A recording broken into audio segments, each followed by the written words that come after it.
What if I were to suggest that you play a key role in the awakening world?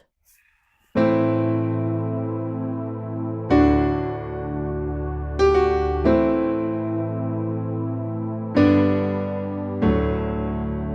that you are watching this because you have heard the call.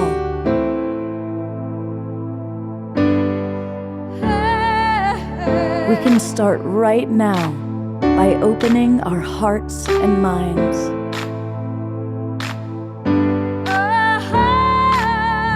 Welcome to the awakening world.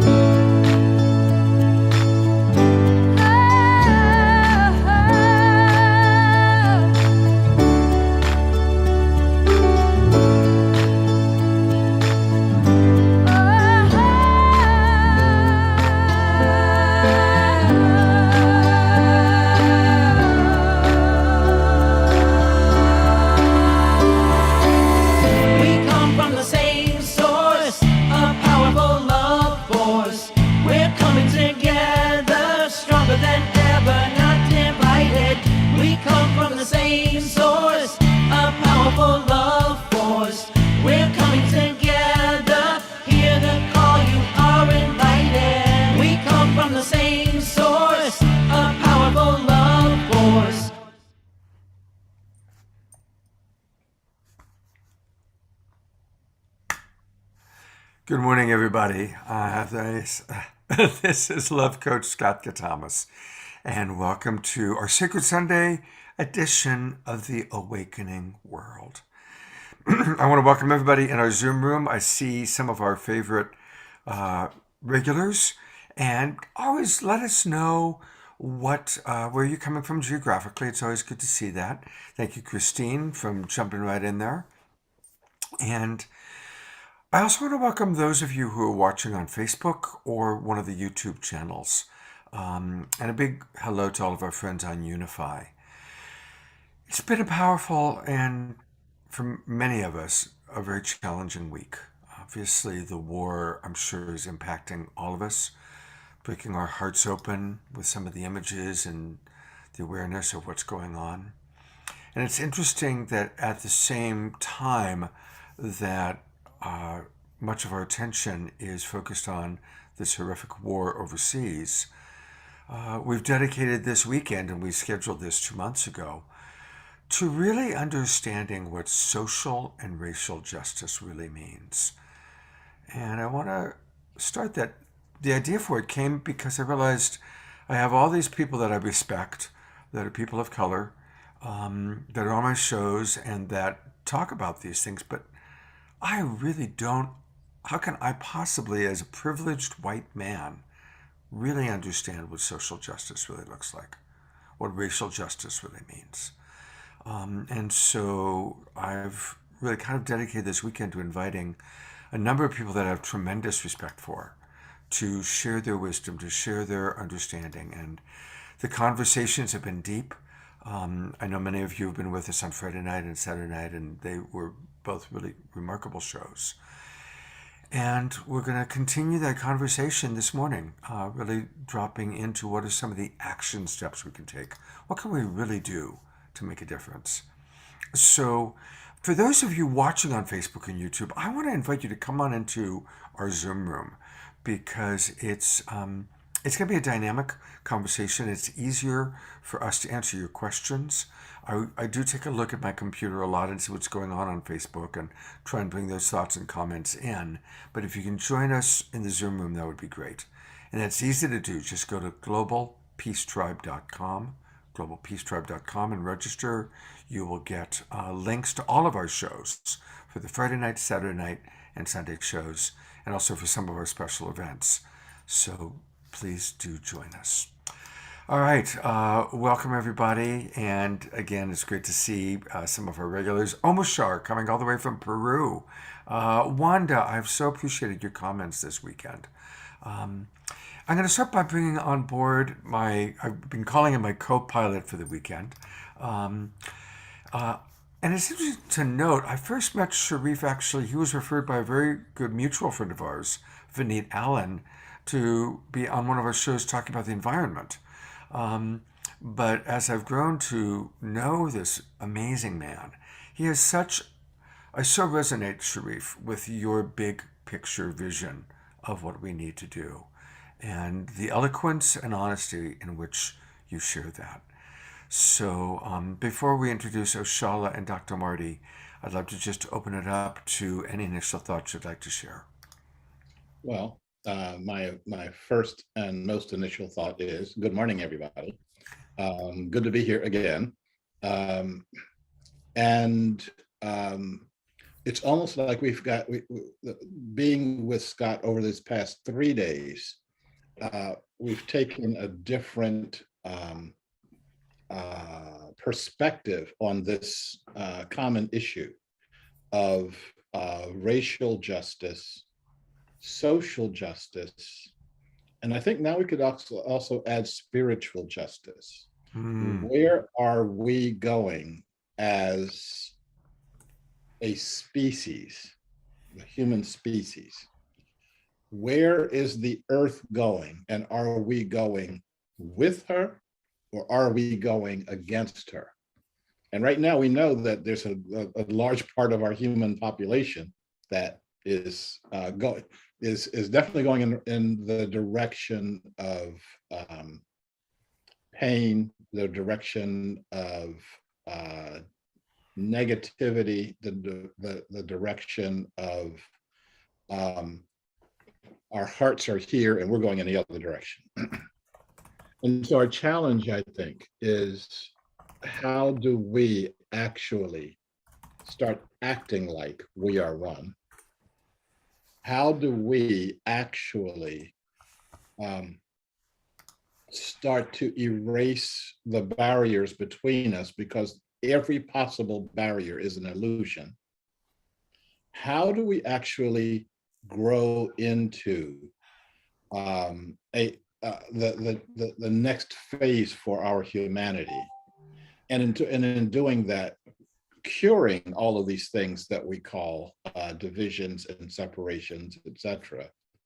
Not by sweeping them under the rug, not by pretending that we're somebody that we're not, but by all of us coming together and recognizing that we are in the process of creating a world that works for all living beings.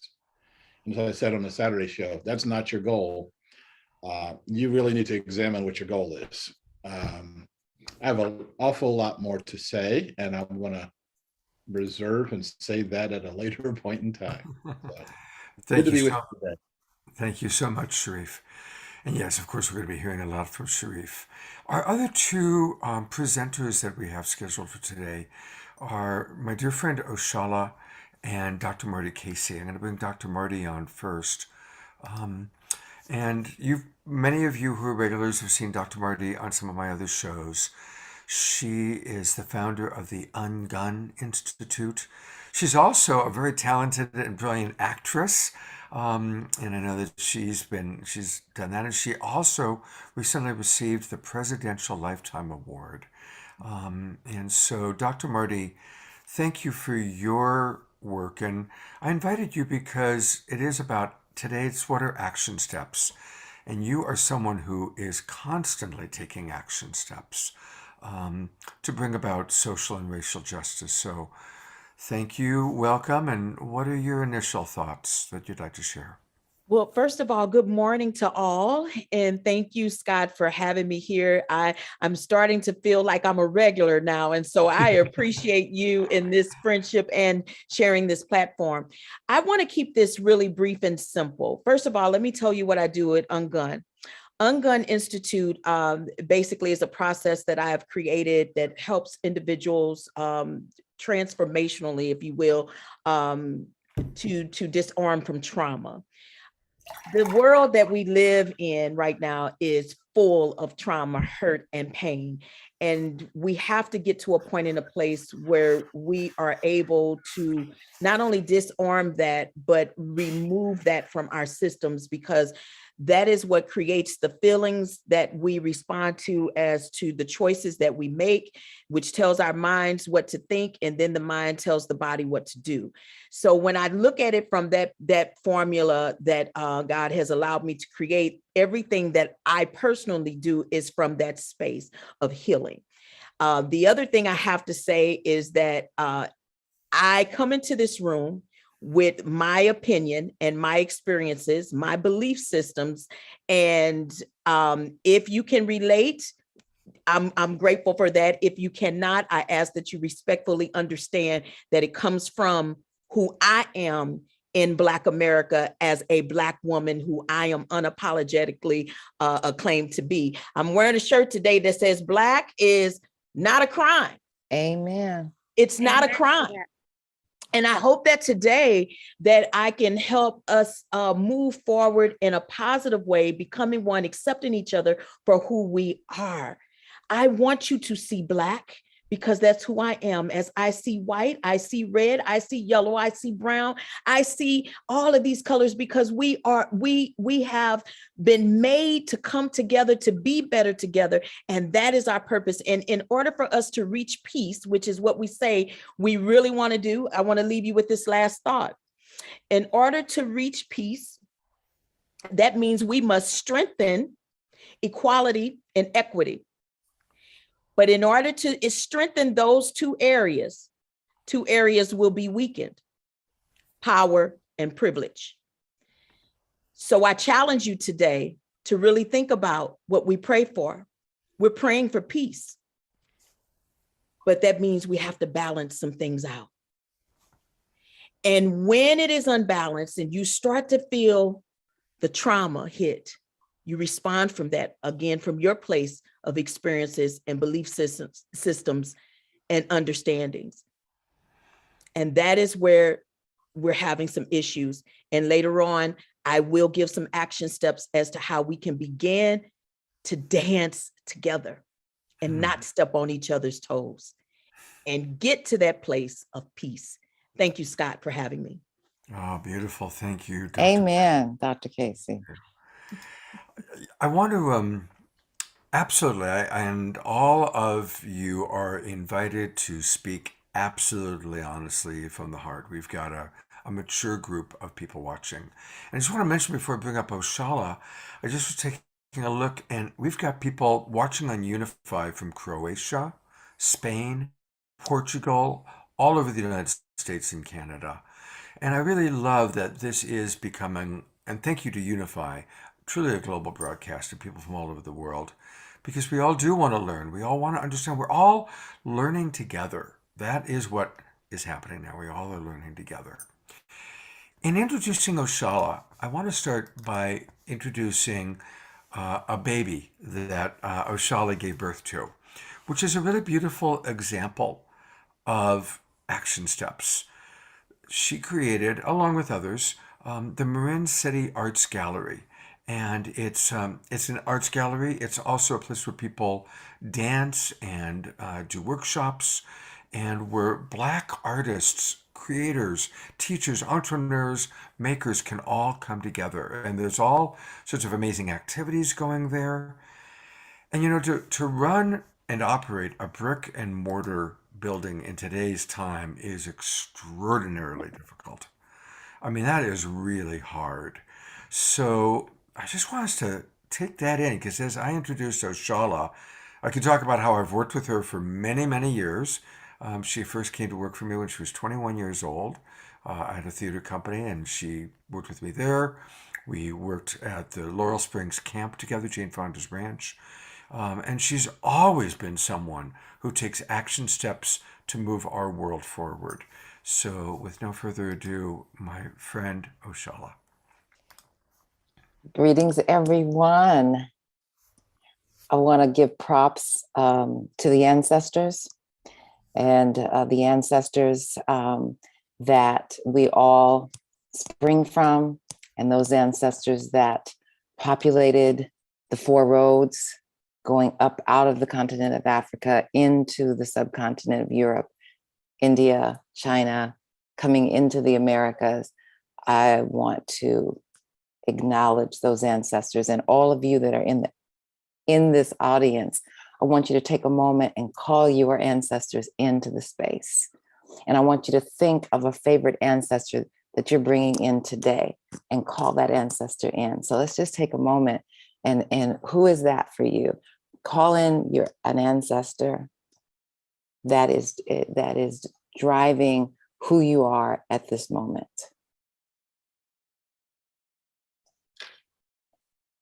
And if you have a glass of water or something and you're next to a plant, you can pour a little libation in to just really give life and connect your ancestor to this earth plane that you're on. Ashe. Amen. So I want to, it's very important for me to call in our ancestors to remind us that we stand on the shoulders of our elders, and our elders are linked to the ancestors. We stand on the shoulders of the elders, no matter how stooped those shoulders had to be to get through what they were doing, or no matter how, we may say from the modern context, ignorant they might have been, they were in the time that they were. And so I want to link that acknowledgement to what Sharif and Dr. Casey was saying, that sense of where do we go, how do we connect as one, and then how do we heal from trauma. I see this planet and the world as always having this balance of polarity, of masculine and feminine, of dark and light. Some might even say evil and good, which is that's a little more problematic because it's all kind of one. And what I feel is that dance is always going to happen. It's like our left hand and our right hand. The question for me, or the inquiry that I invite people to step into, is where do you want to focus your energy? Because there's always going to be people are saying, "Oh, this is the worst time." No. Think about 500 years ago on this subcontinent, what was going on. Think about what was going on 50 years ago.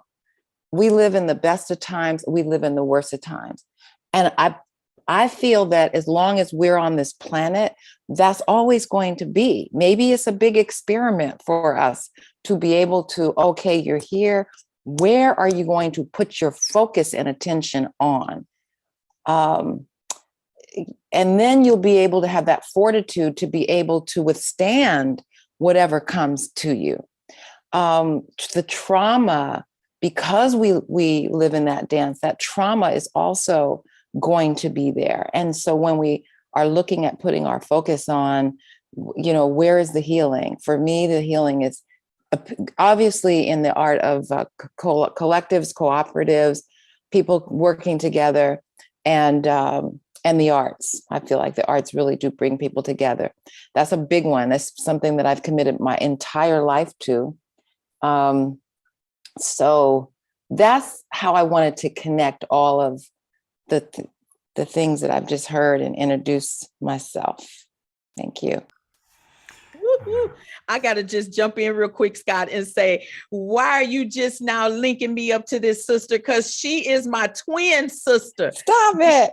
Everything I do is arts based. Everything. All right. Oh my gosh. I'm excited about today. Okay, and we're gonna have to hook you up with the gallery. You put some stuff up in there, and then she's from my hometown, it's not my hometown, but where my people are from. St. Louis, Missouri. Okay, I'm excited. This is awesome. It's interesting because there's been a lot of connecting like that. It happened again last night. Almost all the presenters last night were having moments like this with each other, and I love that. I feel like a proud papa. So thank you also, Oshala, for bringing in our ancestors. That is so important. And I just want to mention that as a culture, really it's been in our lifetime that we've learned about epigenetics and that we carry the trauma of our ancestors. And sometimes people go into blaming their problems on their ancestors. Oh, I've got this family lineage of alcoholism. But it's so important for us to honor and respect our ancestors and to recognize that we are so privileged and so blessed. And our ancestors had incredibly difficult lives, lives that we can barely imagine. And we're here, and a lot of the freedom that we have and a lot of the freedom we're seeking to have is because of what our ancestors went through. So let's honor our ancestors always fully. So thank you for that, Oshala.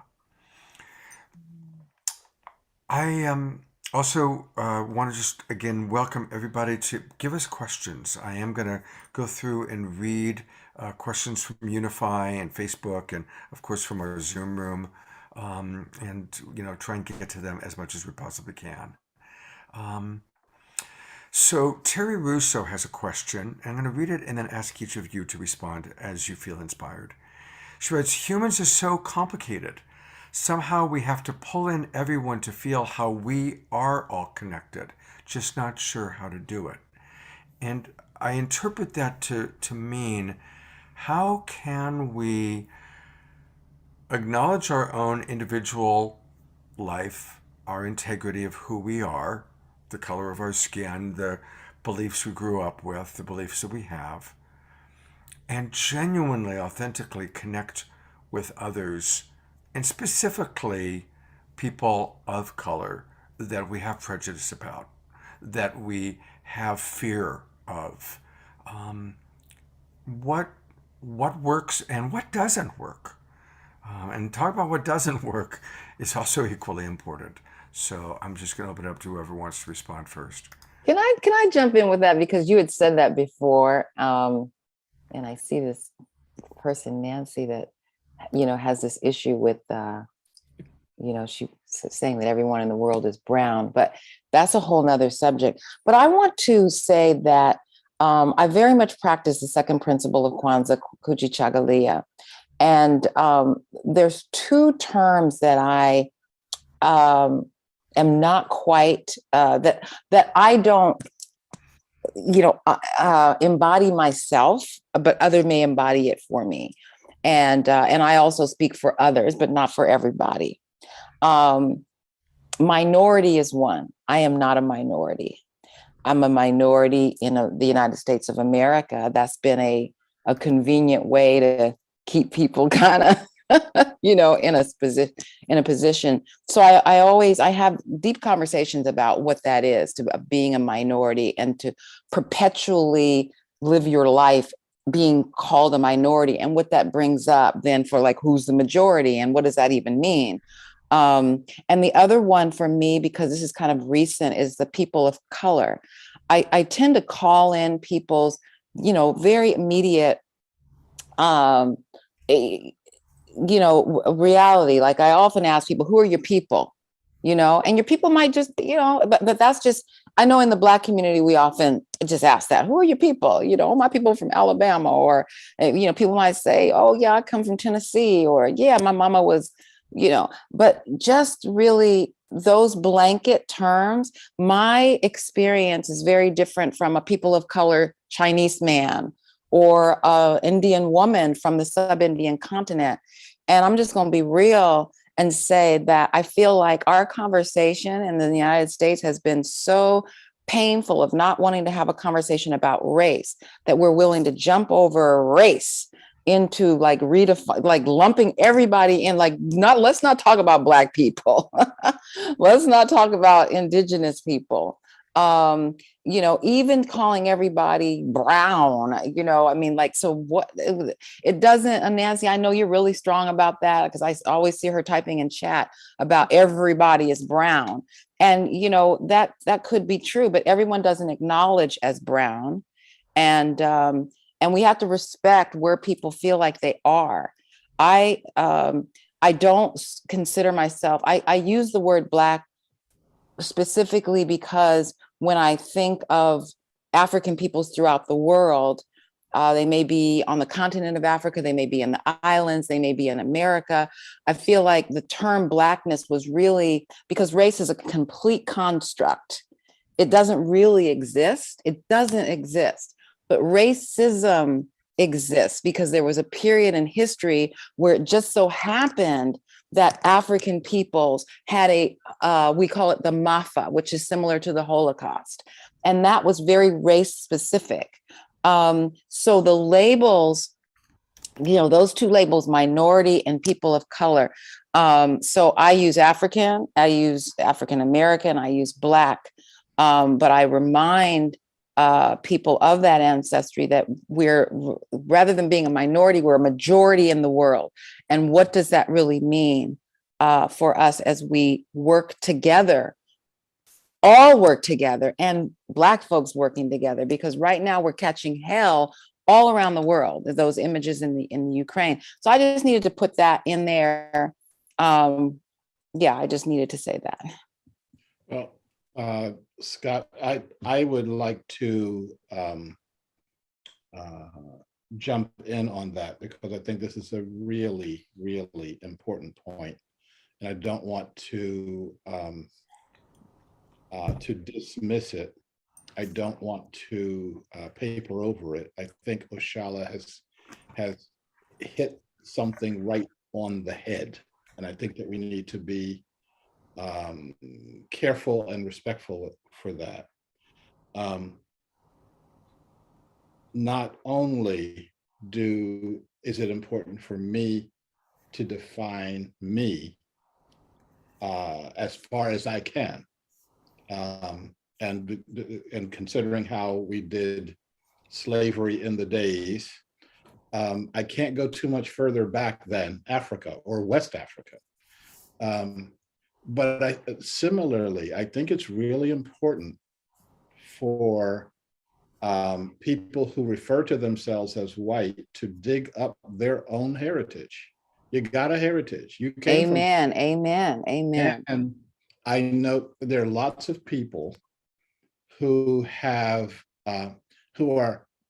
a friend of mine, second generation Italian.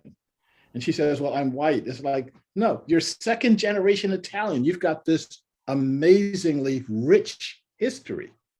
And you've got stuff that you need to live down, okay? There's stuff that you need to live up to and stuff that you need to live down from. Accept all of yourself, okay? Don't buy your myth, live your life. I noticed some of the comments that were in the chat today and some of the comments that were in there yesterday. So I'm going to tell you about something I did with a group of high school students 20, 30 years ago. This is the Oregon Governor School for Citizen Leadership, and I was one of the core faculty for that. And so I had all 60 of these kids, primarily white, Oregon is Oregon. So they reflected folks from all over the state. And so I had them every day. And for one of the days, I said, and the only thing they all came in. The only thing I said was, I want everyone wearing white underwear to stand on this side of the room. And I want everyone wearing underwear of color to stand on that side of the room. That's all I said. How long do you think it took them to start fighting over underwear? It's about 30 seconds.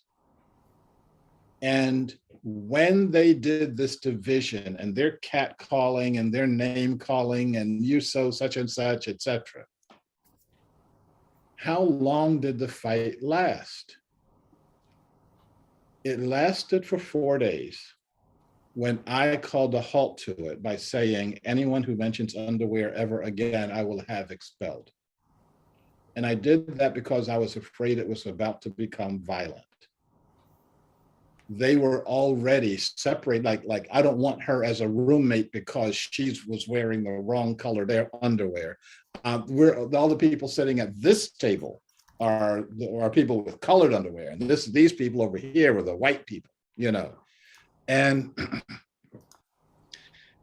at first it was ha ha ha ha, and then it stopped being funny, And then folks are coming to my room in tears. So-and-so won't speak to me anymore because, and she says, I changed my underwear today, but it was the day that like, you are the day that we established this, etc. Now, I think that there's something in us that bonds, that can connect across any possible separation. I mean, people connect with their dogs. People connect with their actually, you don't connect with reptiles, but people connect with, the birds. People connect with their tree. They'll hug a tree. But similarly, there's something in us that we can trigger separation. So although you look alike, you act alike, you speak the same language, you just start killing each other. And it could be over something, and much of the conflict we have in the world is not what you did to me. It's what your great-great-great-grandfather did to my great-great-great-grandfather. I'm going to pause there, but I just want us to recognize that we've got to see this tendency that exists in all of us. And my two sisters here are going to recognize that in the Black community, we've had division over color. We've had division over class. You're so uppity, you're bourgeois, you're middle class, etc. We've had divisions over what part of the country you were born in. And what we have to do is start recognizing that whatever that thing is that erases those divisions, we need to hold that right there, right here in our hearts. And when we do, we'll then start seeing some changes made. I have a question for all of you. Thank you, Would I Sheree. get to answer that, Scott? Yes, let me just, because I want to riff on it and ask the question, which is connected, and then definitely, Marty, you go. Is it possible that what you're referencing is that in human nature, because we are lost in the illusion of separation, most of us are, I'm all alone in this body, so we seek connection through our tribe or friends or wherever we can feel our family or tribe or similar. And conversely, we make others wrong as a way of feeling special. That most human beings want to feel special, want to feel closer to God, want to be the chosen people, or the right, a little bit further up, whatever is of value, whether it's money or spiritual. We all want to feel a little more special. So we find people that we can get together with and feel safe with, and then create a sense of special by making people that don't look like us or aren't from our same tribe or our same whatever bad or wrong. Does that feel like the fundamental human element that causes that? I don't know. I think Marty wants to say something. I want to I definitely have a response to that, Scott, but I don't want to. Yeah. I don't know where we are on the screen, but you're here and he's there. I've got all four of you on screen, actually. So Okay, so go ahead, Marty. I want to first speak to the very first question, which was asked, that humans are complicated and how can you pull us all together? Right now, I would like everyone to just close your eyes. Just close your eyes for a second, please. We all look the same right now because we are all human. Humanity is what pulls us together. We are not birds. We are not trees. We are not animals. We are humans. And that is who we are. Now open your eyes. Now you may see differences in each of those humans. And that is okay, because our culture and our experiences is what makes us different. But we should never feel like one has more value than the next.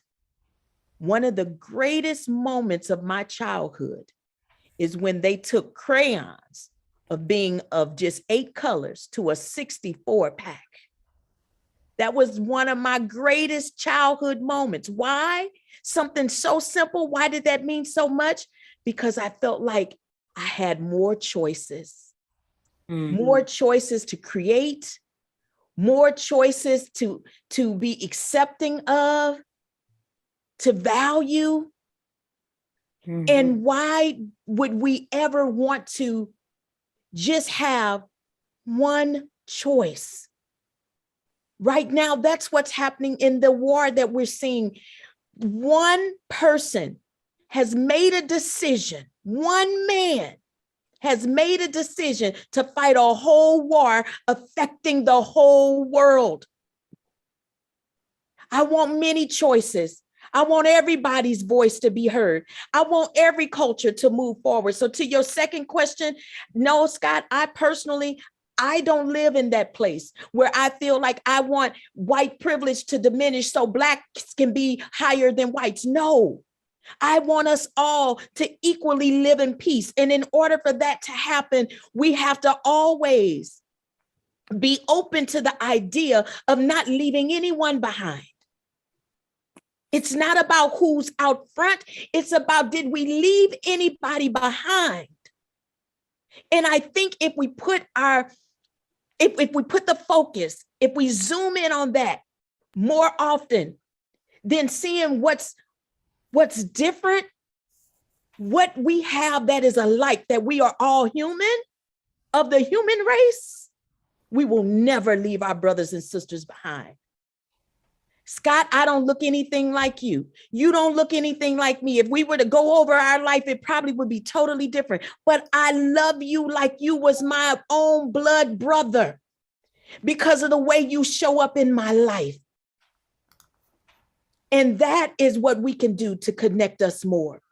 Find the things that are the same. If we have a 5,000 piece puzzle and we put all the pieces together and one piece is missing, that puzzle is incomplete. Thank you. Yes, Ashe. Ashe, God bless you.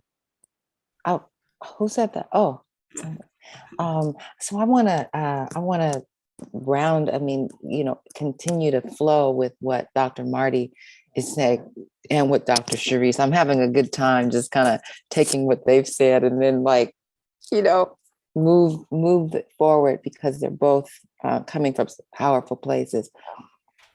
Sharif, what you said about just in the Black community, the different ways that we have put each other down. Again, it tended to be referencing from the external, like, so you're Black, you Philhan, you House Negro, you're mulatto, you are octoroon, you are quadroon. And we understand that it was based on a comparison to something that we thought was better and more privileged that we could all be going for, right? And it caused those divides. One thing that I have noticed is that when a people, and I'm speaking specifically of our people, those that migrated from that second great migration of the South up here, is that the more that we as now humanity are moving in a similar direction, that there's less of that. It's like my grandparents came out to California in 1942 to work in the World War II efforts.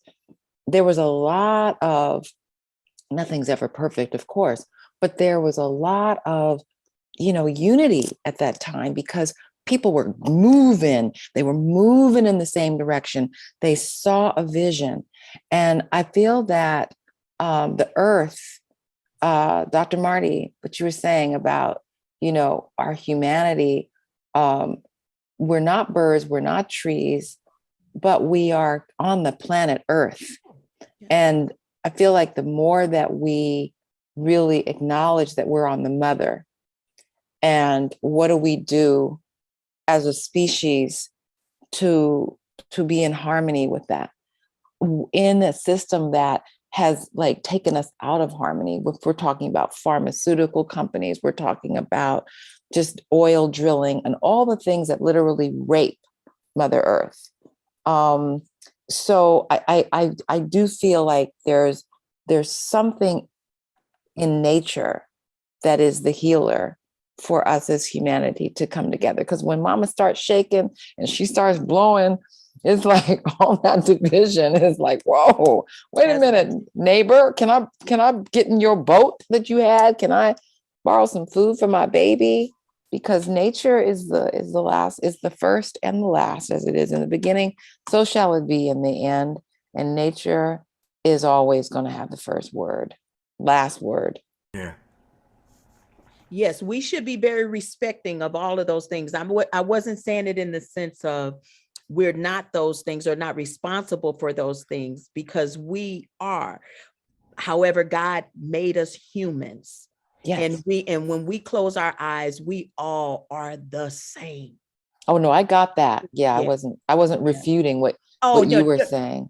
No, I'm Not agreeing. at all. I'm agreeing with you, sister. I doubt if there's ever anything you're gonna say that would make me disagree, because You don't know. We don't know that already. We don't know that. But I want to say, Dr. Marty, I have a friend. His name is Carter Collins. He's blind. Mm-hmm.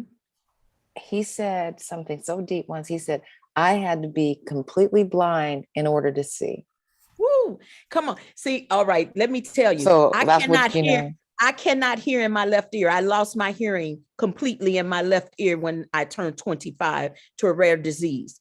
And only when I lost my hearing is when I spiritually gained the ability to hear, to truly hear a higher power. Do you understand what I'm? So tell your friend I completely understand what he's saying. My God, my God. He remembers everybody's phone number to this day.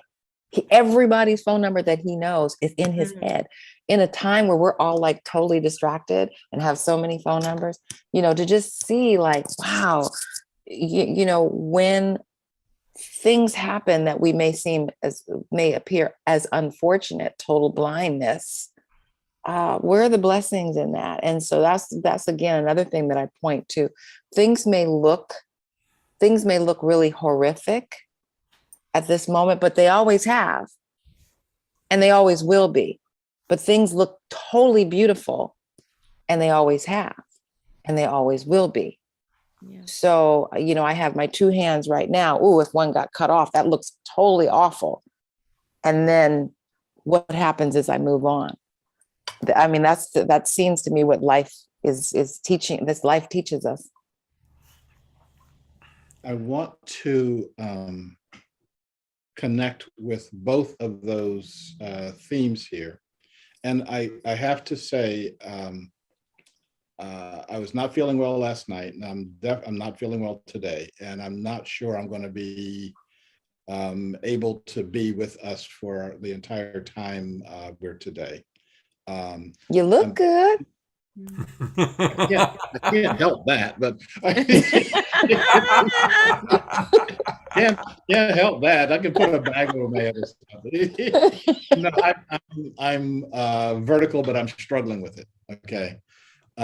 So I wanted to say a couple of things. I want to first of all respond to a few of the things that Scott said.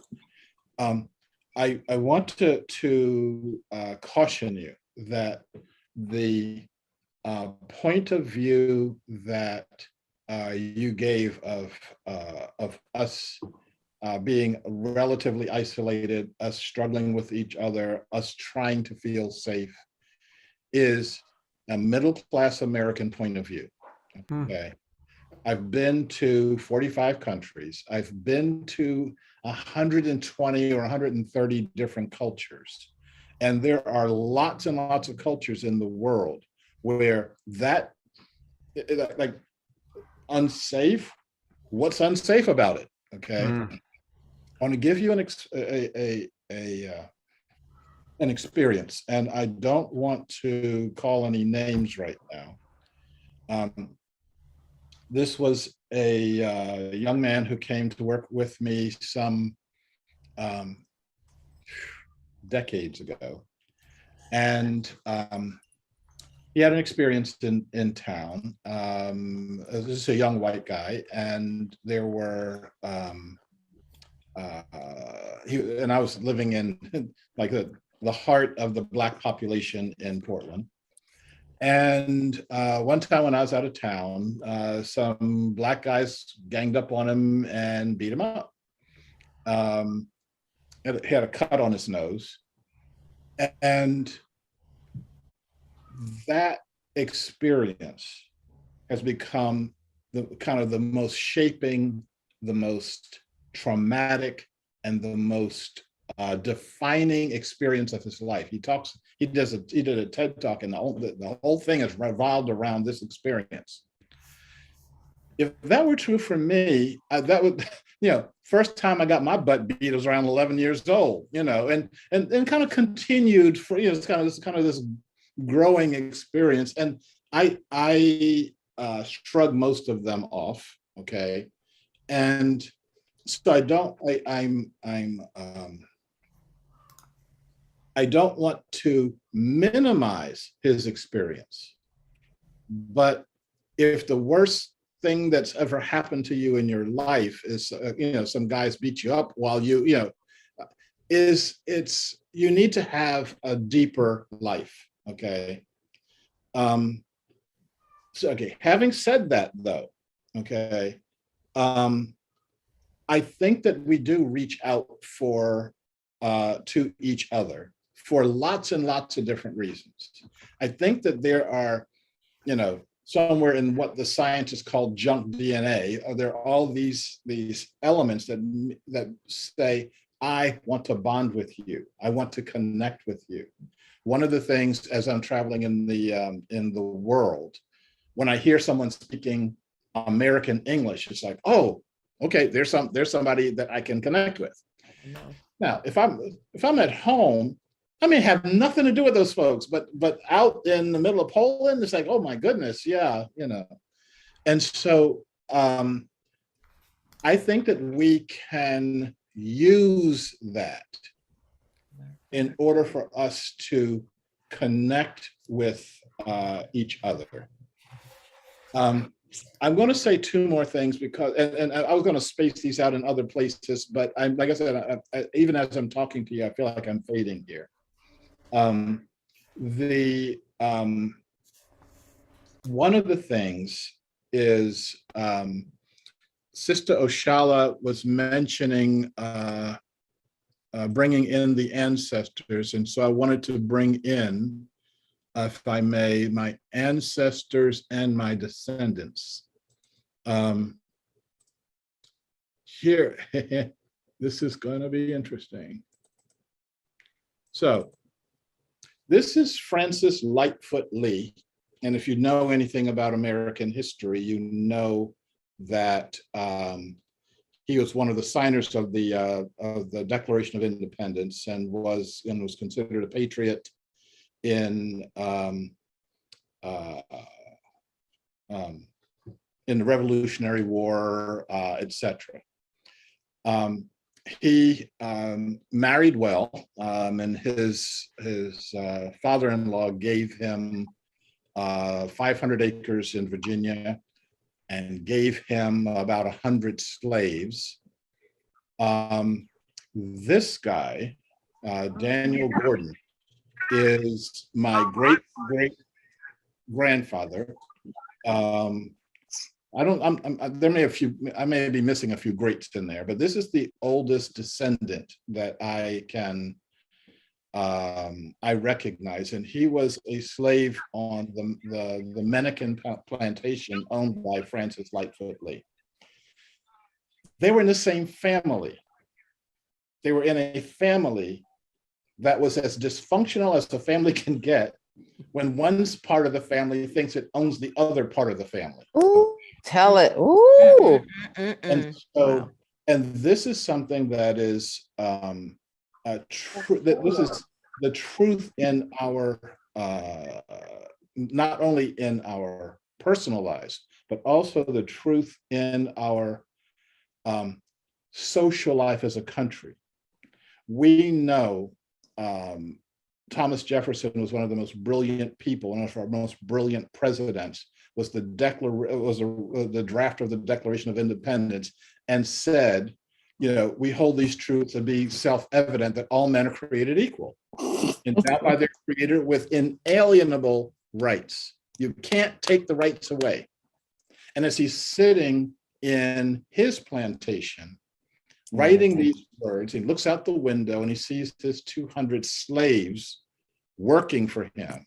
He goes back to writing because in his mind, he can make a separation between the words on the paper and what I'm living out here in the world.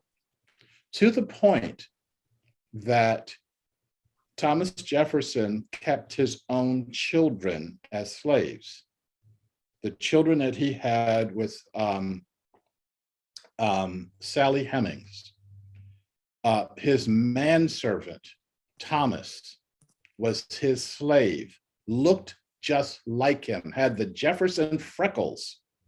And in his mind, he could see that person as a slave. And when he died, when Thomas Jefferson died, his children were sold to help meet the debts for the plantation. One more share, if I may. Let's try this one. So this, I hope you can see my cursor here.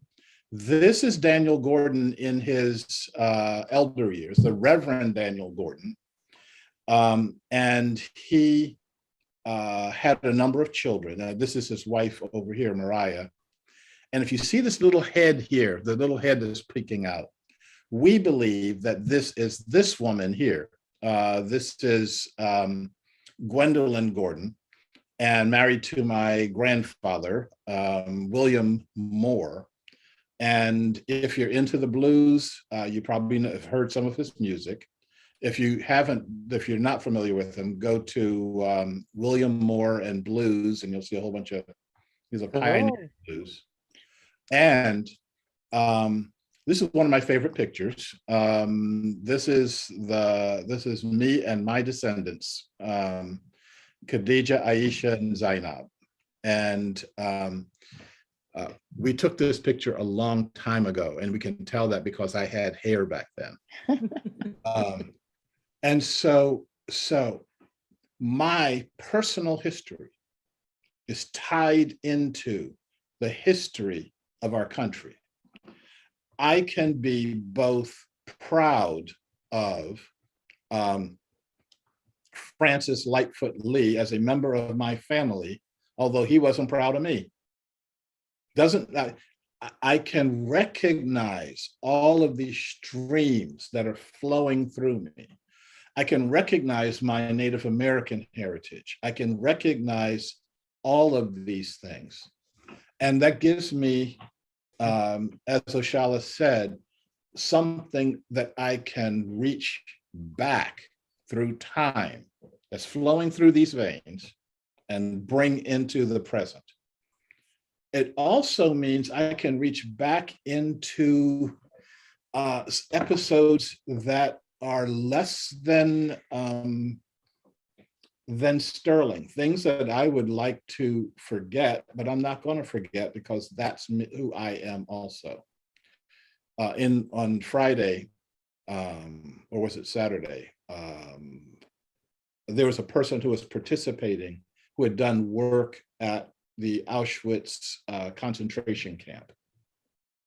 I've been to Auschwitz twice.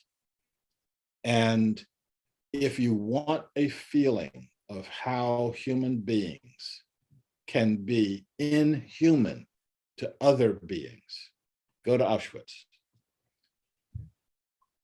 And I went there not just to understand the energy of the victims of the Holocaust. I went there to understand the villains also. Who could do such a thing? Because that blood is also flowing in my veins. Okay. And so once we get there, once we can be open and honest with each other. Open and honest with ourselves, then open and honest with each other. We can start to make the progress into the next stage of our humanity of actually pretending on this planet like we're one species. Okay. Again, I would go further, but again, I'm fading here, and I'm gonna hang in Sharif, here. I want to thank you for these 3 days. I want to release you to go take care of yourself. Mhm. I want to thank you for all your comments, and luckily we've got Marty and O'Shell, and they have a lot to say. And I do want, before you leave, in the last 2 minutes here, just to remind people of your course that you're teaching. This is going to be a course starting on March 16th, Wednesdays at 10 o'clock in the morning. And it's an important course on practicing, emphasis on the word practicing, the 12 steps of inclusivity that he has created. And people who participate will get a copy of his book. And this is really, really important. And so please, I like what he says, take the risk out of registering, 100% money back guaranteed. Please register. And he is offering a special promo code. I believe the promo code is Awakening. Yes, and thank you for reminding me of that. I'm going to put up in your chat box a lot of information, how you can get in contact with me, how you, the Common Way website, links to a lot of my books, including this latest one, Practicing the 12 Steps of Inclusivity, in which this course is based. And I've got a $50 discount that's only for the people in this in the Awakening sessions that we've been doing on Friday, Saturday, and Sunday. And I'll get all that stuff up online, and I'll get that online. I'm going to hang in here with my screen off, if you don't mind. Yeah. I'll put up a picture of Ronald Reagan or something, so you can know that I'm still here. There's a blast from the past. Yeah, no, it's hard to tell the difference here. But I'll get all that stuff up, and I'm going to be listening in as long as I can. While I've got you pinned for a last 30 seconds, I just want to ask all of us to send prayers for healing to this beautiful man, Dr. Sharif Abdullah. Maximum grace for Sharif. Make it feel better, Sharif. Sending you love, brother. Sending you love. Well, I hate bailing out like this, but I also recognize I need to. I have had a tendency to sacrifice for the cause, and I at my age I need to be. I need to play myself out a little longer here. So thank you so much for everything. Thank you, Sharif. Thank you. Wishing you complete healing, brother. And I'll be talking with you soon. Indeed. Yep. Yeah. And in the course, hopefully. Yeah. Yes. That's what I mean. Yeah. Scott, what time are we going to? We've got 30 minutes left. We're going to. Okay, because I kind of have a hard stop too, so I'm not going to get off now, but maybe about 15 minutes in. Okay. So we're going to leave you, I know, Dr. Casey. Well, I'd love to just turn it over right. love to turn it over to both of you, to anything you want to reflect or riff on that Sharif said, or wherever you wish to go. No, because you have a hard stop. You go ahead and go first, please. I'll pull out my hard stop as long as possible. We just have to get on the road. What Sharif was saying is deep about what is the blood that flows through our veins. That's why it is so important to acknowledge the ancestors, and to acknowledge the ancestors that also we're connecting with through our blood.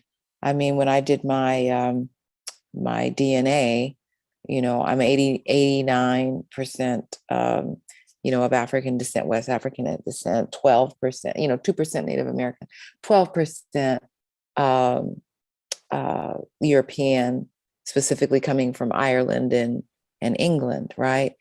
For me, it's who I identify with, because I didn't know those people.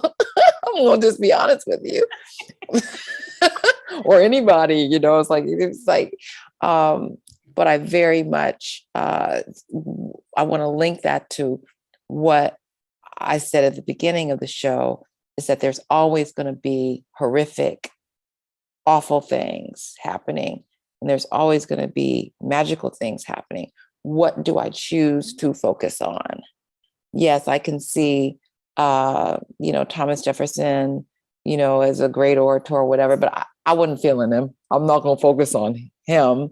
But we have to learn the Declaration of Independence and all that. So at any given time, I'm very conscious and very aware of what I'm focusing on, how I can be powerful right now. What is why am I here in this moment? Why did the ancestors blend in that way to bring me here? Because there's really no accidents. What is done for evil is really done for good. All things are put into place by the Most High. So there's some reason that I'm here with this particular makeup. And so what I'm focusing on, what I'm choosing to focus on, is really the work of healing. That's, the work of choosing where I want to put my attention on, or where but I'm not telling nobody what to do. Well, thank you. And, I think really almost all of us that are part of this global peace tribe do believe that we are the ones we've been waiting for, and this is the time we've been preparing for. And, I was talking to somebody, a client yesterday, who was talking about she comes from a Christian tradition, and she sees this as the end of days, and other people see it as the age of Aquarius, and some people see it as whatever it is. But we all know this is a powerful time on the planet, and we all have a role to play, and to tune in and listen to how Spirit wants to use us is very, very important. And again, both of you are women that I respect who are doing that. Thank you, Scott. Scott, one of the things that you wanted us to speak to today is making sure that we had some action steps in place to share. And if you don't mind, I would like to kind of switch gears Yes, a little please. bit. Thank you. And That's good. Thank you. Oh, sure. And so I have 10 action steps, and I would like for everyone to write these down if you can, and do what you can. That's the bottom line. Just do what you can. This is no judgment, just love, right? Here we go. The first one is simply start with yourself. Start with yourself. A lot of times it's in these spaces and doing the work, we hear a lot of people talking and saying different things, and we get stuck on what they have done or said that we don't agree with, and we get stuck, and then we don't do anything. Let that be your motivation to move and do what you need to do. So start with you. 2, get involved.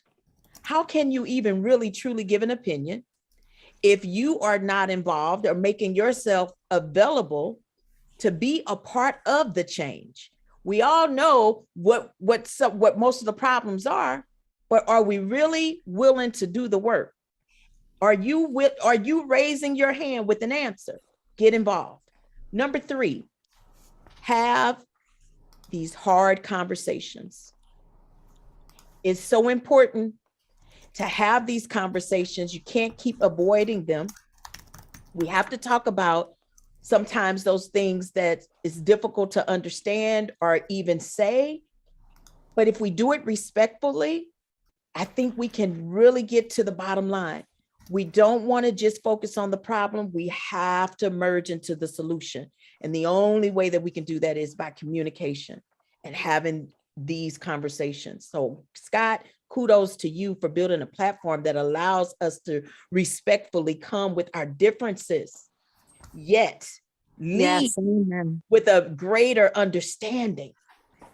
Number 4, you must be willing to donate your time and your money and any other resource that you may have available to you. Right now, again, in my opinion, my little small opinion, Ukraine would not be still standing strong if they did not receive the help that we're so willing to give them. Because this, in my opinion, is a very unnecessary war. And a hit on humanity in a way that we all will suffer. Are you donating your time and your money and your resources right now? That is how we really make the difference. World leaders don't change the world, they change themselves. Do your part. Number 5, educate yourself. If it's something you don't understand, look it up. It's okay to ask questions. Again, as we have stated so many times today, we're speaking from our own personal opinions. You don't have to just take our word for it. Go ask some other Black people. Go ask some other white people. Go and look it up for yourself. Look into history. Look and see where we are right now, and then see the future. Do what's necessary to educate yourself. And don't just educate yourself from where you stand. Some of you may be doing the work locally, but you may need to educate yourself nationally. Some of us may be on national platforms, but you may need to educate yourself globally, because all of it is combined. It's all interworking together. Number 6, look for places to insert more equity. Where is it missing on your job, in your home, in your communities? Where is it missing locally, nationally, and globally? How can you make the difference? How can you volunteer and say, you know what, I don't see enough there. I'm going to raise my hand and show up and see what I can do to be of service. Don't go in with a negative mindset, because that's where you turn and change the energy to becoming something that's not needed. If you're going in with the mindset to make a difference and to fix it, show up with your heart open to say, I am here, and I might be the only Black woman in the room, but I come to at least offer a voice so we don't leave anyone behind. Number 7, take it to social media. However, take it in an anti-racism way. You cannot look to get a positive when you see a negative and you add more negativity. You have to remain positive. See the light in darkness. And if light is not there, you be the light. Let your spirit be the light. Number 8, support small minority businesses. Hey. It is just as important for those who have created a business, and 9 times out of 10, a small minority business has jumped into business because something was missing in the world. That's where you will find really that work being done, boots on the ground. So support that effort. Give in that way to small minority businesses that you can clearly see is doing the work. Number 9, volunteer in spaces that are missing our voices. When Scott calls me to come and be on his platform, Scott knows plenty of people of my race and culture. However, I know Scott's main following is larger than let me say this, his main following may not be my culture.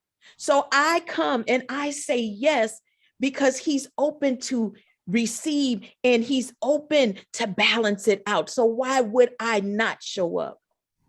Make sure you do that. Volunteer in those spaces. And number 10, last but not least, and you can always add to this list, and guess what? Send it to me. We don't know everything, not at all. So let's add to this list collectively. If there's something I'm missing in here that you're thinking of right now, put it in the chat. But number 10, don't just be a number in the room. Add action. When you leave here today, don't just say, oh, I was part of 34 people that was on the screen today and however many hundreds of people watching on Facebook. Don't just be a number. Be somebody that's doing something.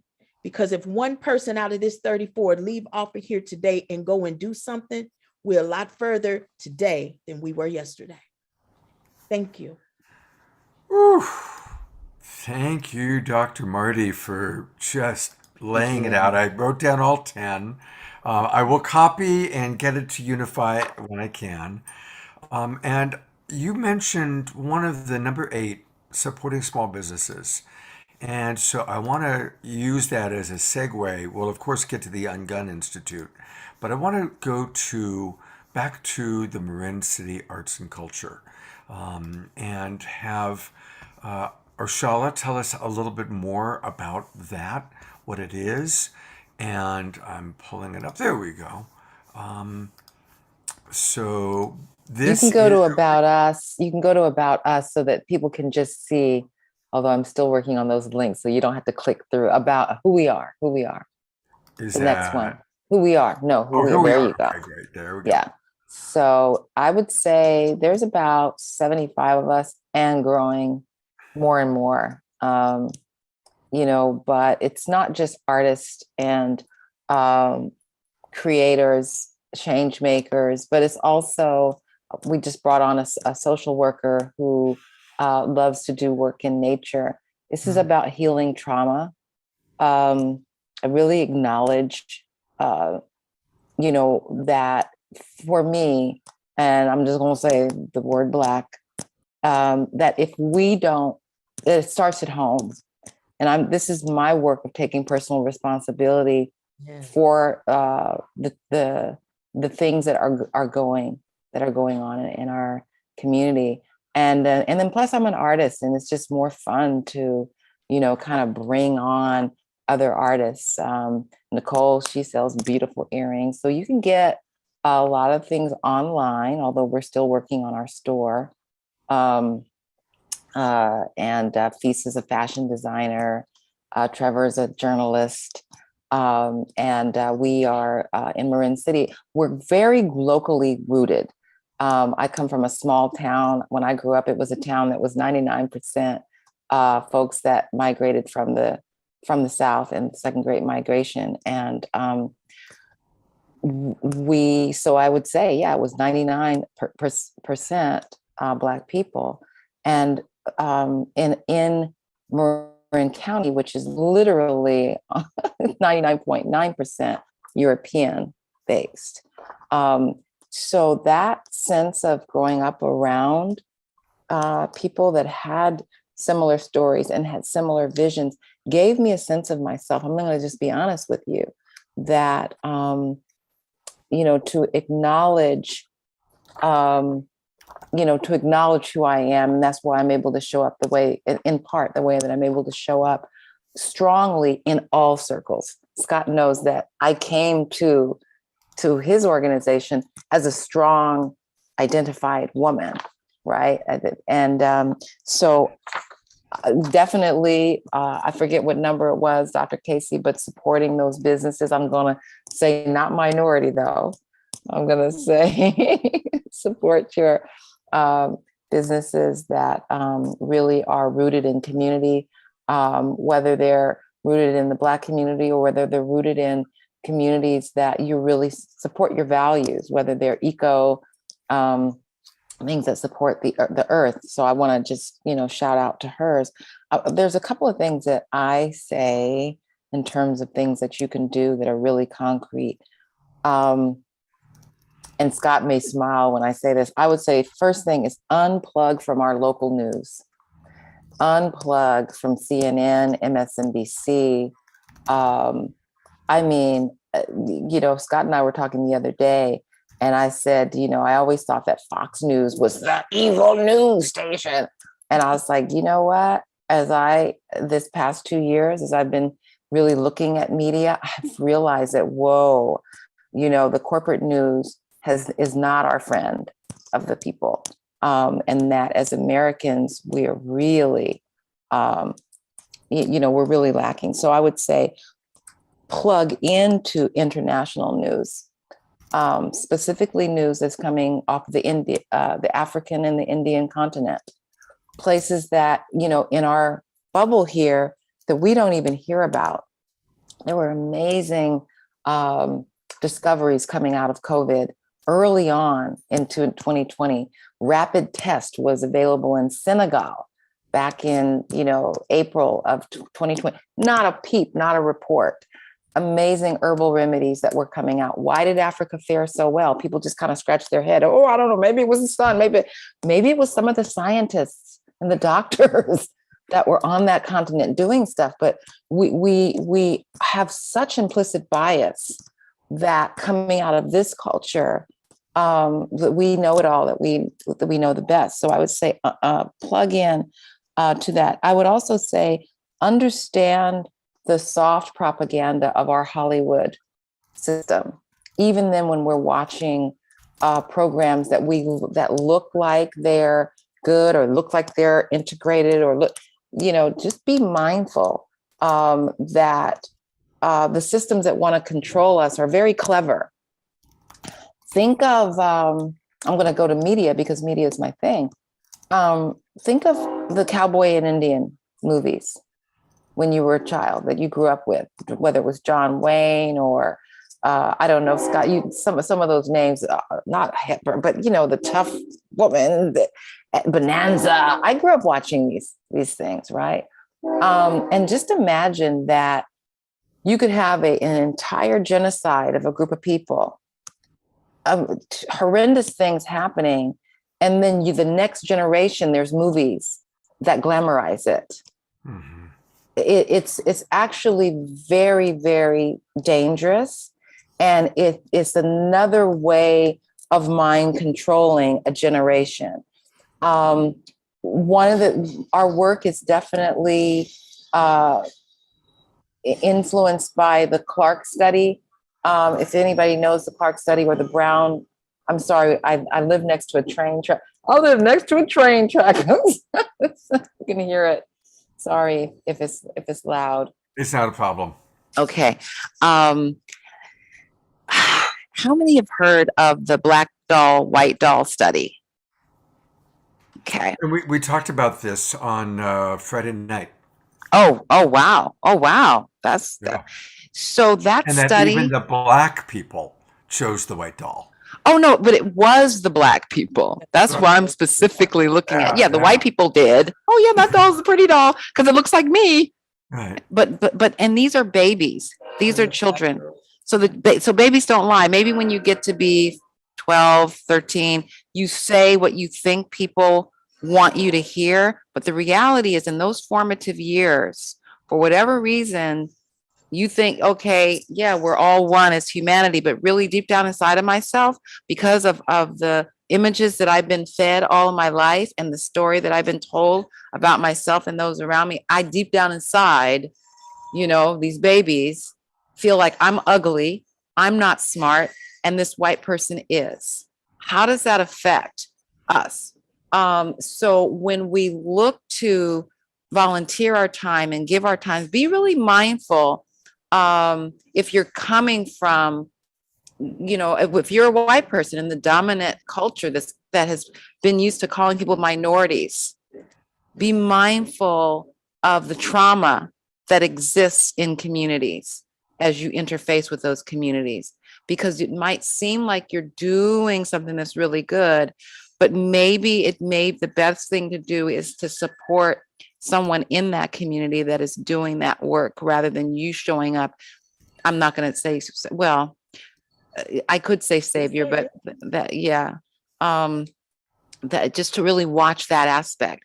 I'm gonna give an analysis of that, because when I say savior, it's not in a malevolent sense. So I want everyone to imagine for a moment a bag, a 250-pound bag of white rocks. Just imagine that big old bag. Okay. Then I want you to imagine a big old bag of 50 pounds of black rocks. Now I want you to get a big old barrel, clear barrel. Now I want you to pour those rocks in different degrees. Pour those rocks in from the 250-pound bag, pour the black rocks in, pour the white rocks in, pour the black rocks in. Now we're finished. Now shake up that barrel. And what are you left with?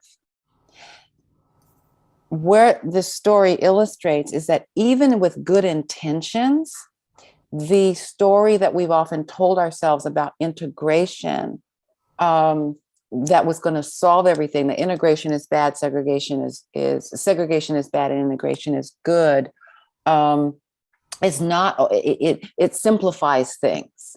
Because, you know, Dr. Marty, coming from St. Louis, my goodness, that place, you know, where my family, that businesses, thriving neighborhoods, doctors, lawyers, attorneys, people were really, we didn't have to do DEI work.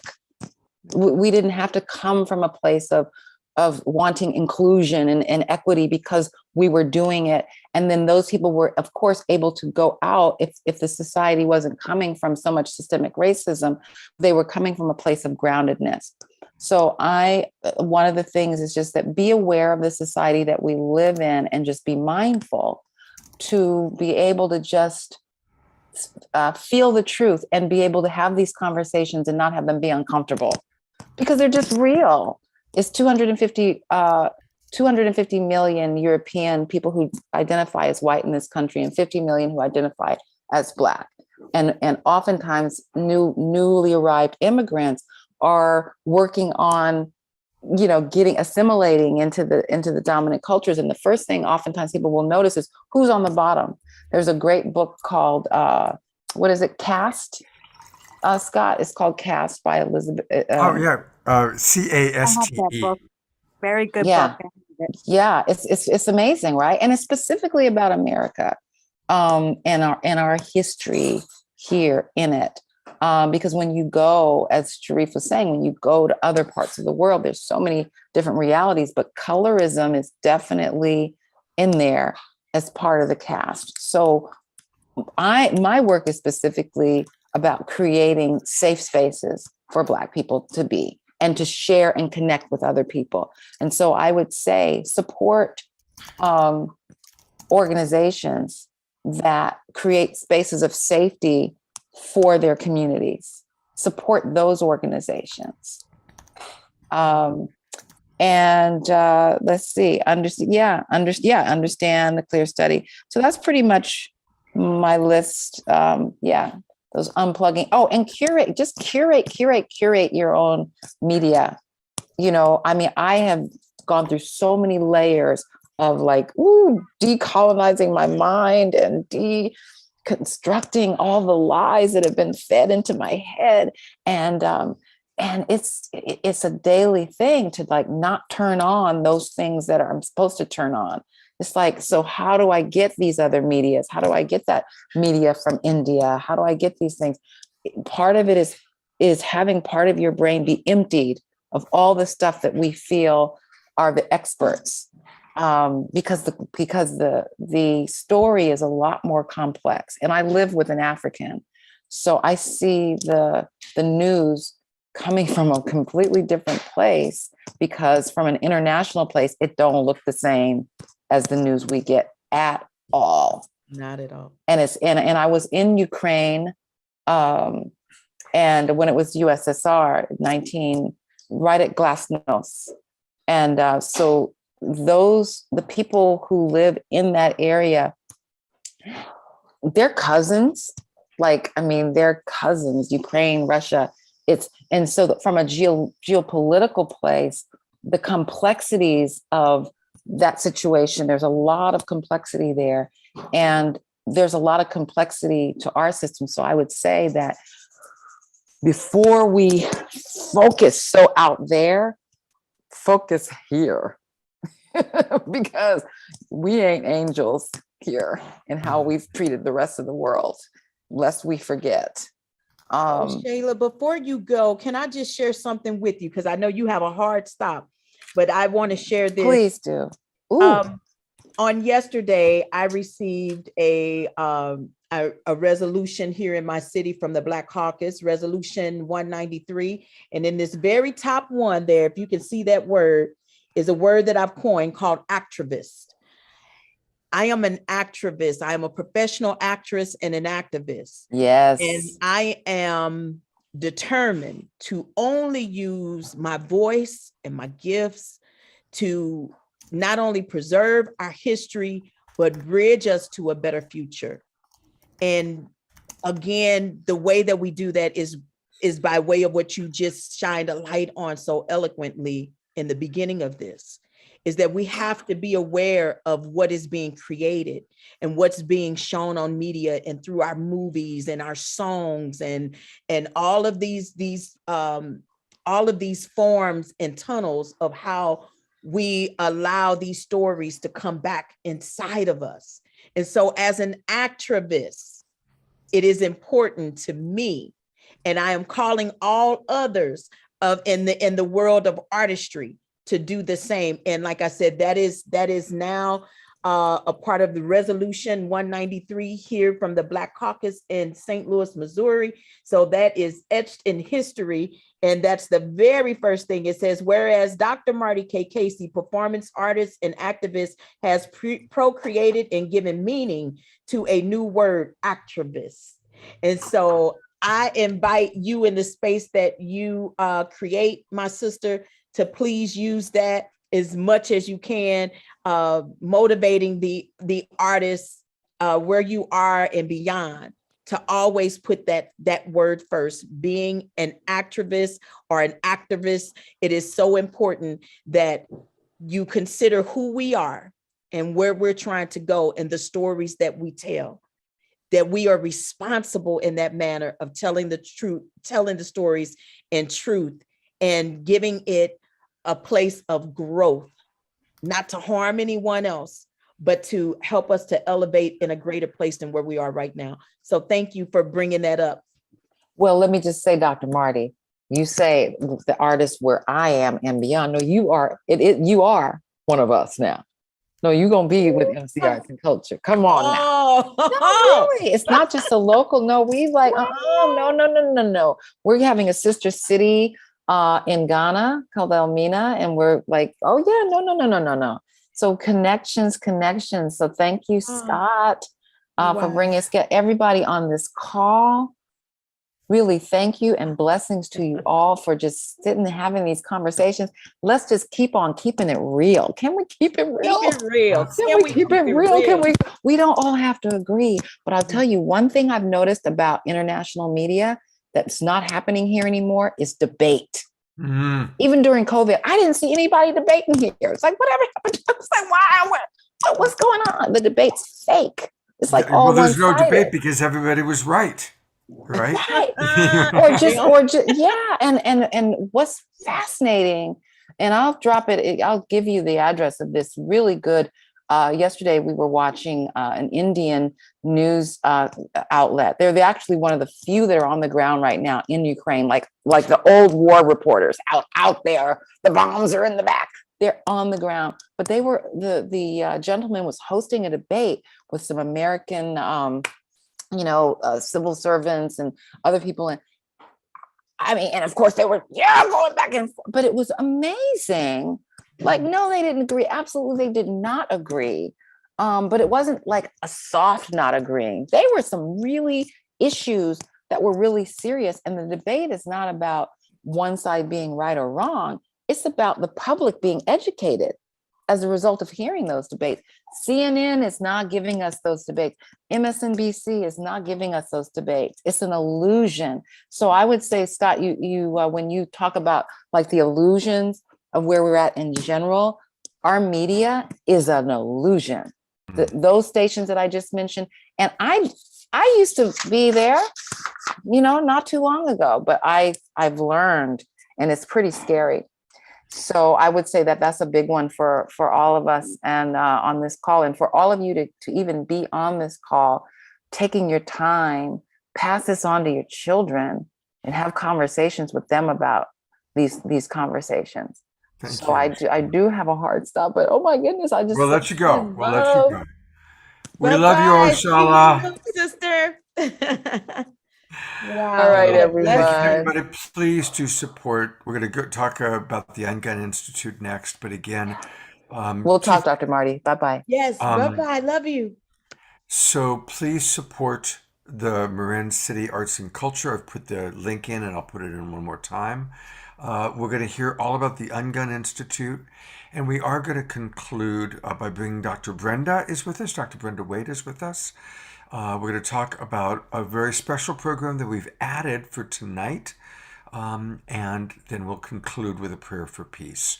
So we're going to go probably till 12 noon. Dr. Marty, if you need to leave before then, after we, talk about Ungun, that's totally okay. And anybody else who needs to leave, we understand. But there's a lot going on, and the Global Peace Tribe expands, our events expand, and it just always takes a little more time than we originally planned. Well, Dr. Marty, I'm sorry. Yeah. Go ahead, Scott. well, first of all, I love your 10 steps. Thank you so much. And I scribbled them all down in the chat box, and already somebody said, Scott, can you make a special video? So I will do that. And I'll get it over to Unify. Thank you for doing that, because that's what the show is about. And you, of course, everything that was said was important, but thank you for bringing us back to an intention that we had of, okay, these are specific things you can do. And it was very simple. I love that each one of those was simple to understand, not always simple to accomplish, but simple to understand. So thank you for that.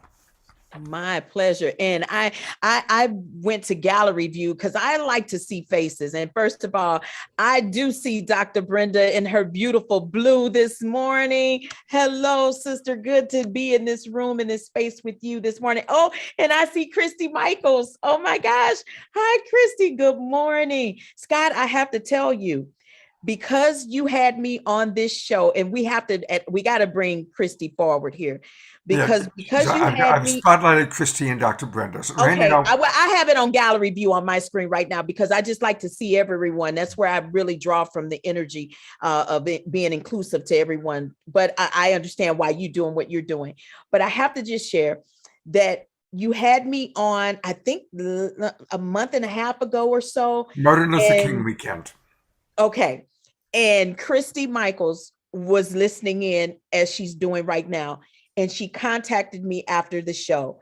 We have become the best of friends now. I mean, I'm going everywhere with this lady. Wherever she needs me to go, I'm going. It's a yes. We had fun. The joy factor went up big time. It was like, and that Oshala, she's one of my top lead ritual players with me. She and I have done many ceremonies together. Oh, I absolutely love it. And when we bring you out here, we're going to go and do a ceremony at the Marin City Arts and Cultural Center, because that's where Mwanza sings. Oh my gosh, I should have known. And listen, and Mwanza called me yesterday. She says, darling, this is your auntie. Yeah. So I love it. Scott, you are creating the very thing, the very essence, Scott, of what you, the question that you ask of how basically can we be better together? Yes. That's the premise of who you are and what you have created with your platform. If they just look at what you're doing, there's the answer. Hear, hear. I couldn't agree with you more, Dr. Marty, because what I love about the grounding that Scott brings is the grounding is what connects all of us, which is our spirit. We are all, Hu means light and Man means being. We are light beings, and we have been in this hypnosis of separation and difference and who's bad, who's wrong. And yes, there have been perpetrators. Yes, there has been harm done. Yes, there's a brainwashing of 440 years of people who look brown and black are bad, and people who look so-called white, they're all pink actually, are good. And it's very important for us to go deeper. And you cut so deeply. I was listening to you. I was on the show all morning listening to you, Dr. Marty, and how you bring art. Art, Rudolf Steiner, the great German philosopher, said art is a window to the soul. But he got that inspiration from the African healers and shamans who would do singing and drumming and dancing as a way of healing. And indeed, art is the window to the soul. And Scott, I always have to just thank you from the bottom of my heart for holding the space, for creating this platform where this kind of energy, this kind of work can be done, because it's your gift to the world that you do this for all of us. And I just can't acknowledge you enough, because it is so unique. It is, I speak all over the world, and this is the most unique platform of any that I've had the privilege to participate in. So I'm very grateful. Well, it's because of all these amazing people, and I love watching when you all connect and meet each other, and again, I think most of us recognize, we've heard the analogy many times, and I'll say it 1,000 more times probably, of the old paradigm is dying, and it is the caterpillar that is dying. Mm-hmm. And sadly, that caterpillar still has a Putin that can create, chaos. But as the old paradigm dies, all the imaginal cells feel this chaos. Imagine as a caterpillar is dying, it's chaotic and it's scary, and what's going on, and there's this death going on, but the imaginal cells find each other, and Marty discovers Dr. Brenda, and Christy Michaels discovers Oshala, and Oshala discovers, Sharif, and everybody watching, everyone on Unify, everybody watching, we're discovering each other, and the imaginal cells come together and coalesce to become the new paradigm. That is what's happening. That is our awakening world. People are attracted to a show called The Awakening World because they understand that that's what's happening. We are awakening individually and collectively. Indeed. Love it. I love it. That's beautiful, Scott. I do want to share one last little story, if you will, before. Absolutely. And also we want to take a look at the Ungun Institute too. Oh, sure. Well, this little part I want to share. How many of you are familiar with the mustard seed? Anybody knows about a mustard seed? And we know how big is a mustard seed? Itty bitty. Tiny. Yes. And so I am of the Christian faith, and we talk about the mustard seed a lot in speaking about the size of the mustard seed. And so I started to research that a little bit better.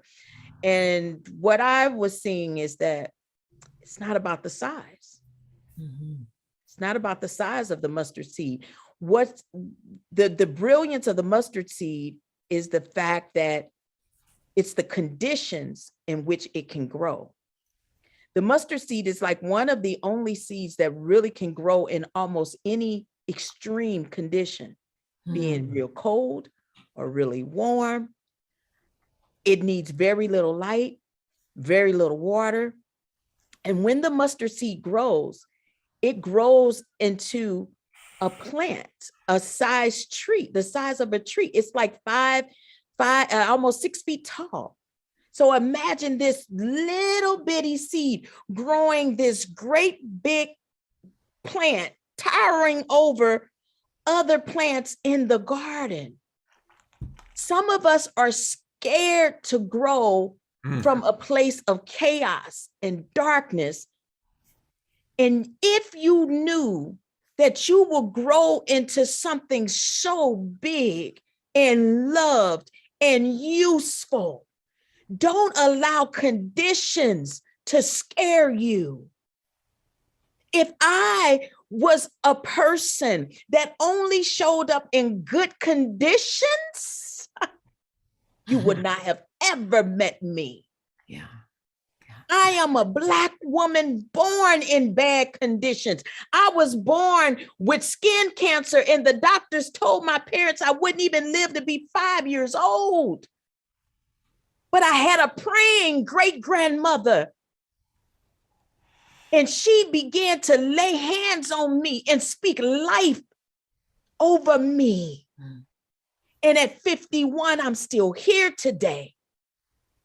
Conditions if you lean into them and you allow your faith to be strong, you will grow and become that person of purpose.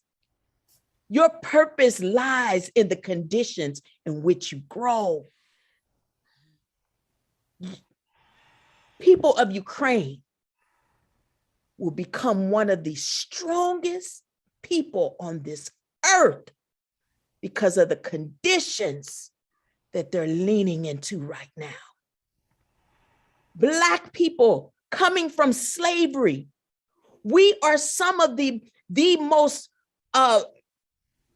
what's the word I'm looking for? Resilient. Resilient I'll take that. We're some of the most resilient people on this earth because of our experiences of what we've been through and what we was able to survive. We learned to lean into it and say, what happened to us doesn't define who we are. But we will grab a hold of our history and we will continue to grow. And we will be better than what was. But we will never forget what was. Because the moment that we forget history and we hide history, we will repeat it all over again. That is the very reason that I show up the way that I do, and I believe most people are the same.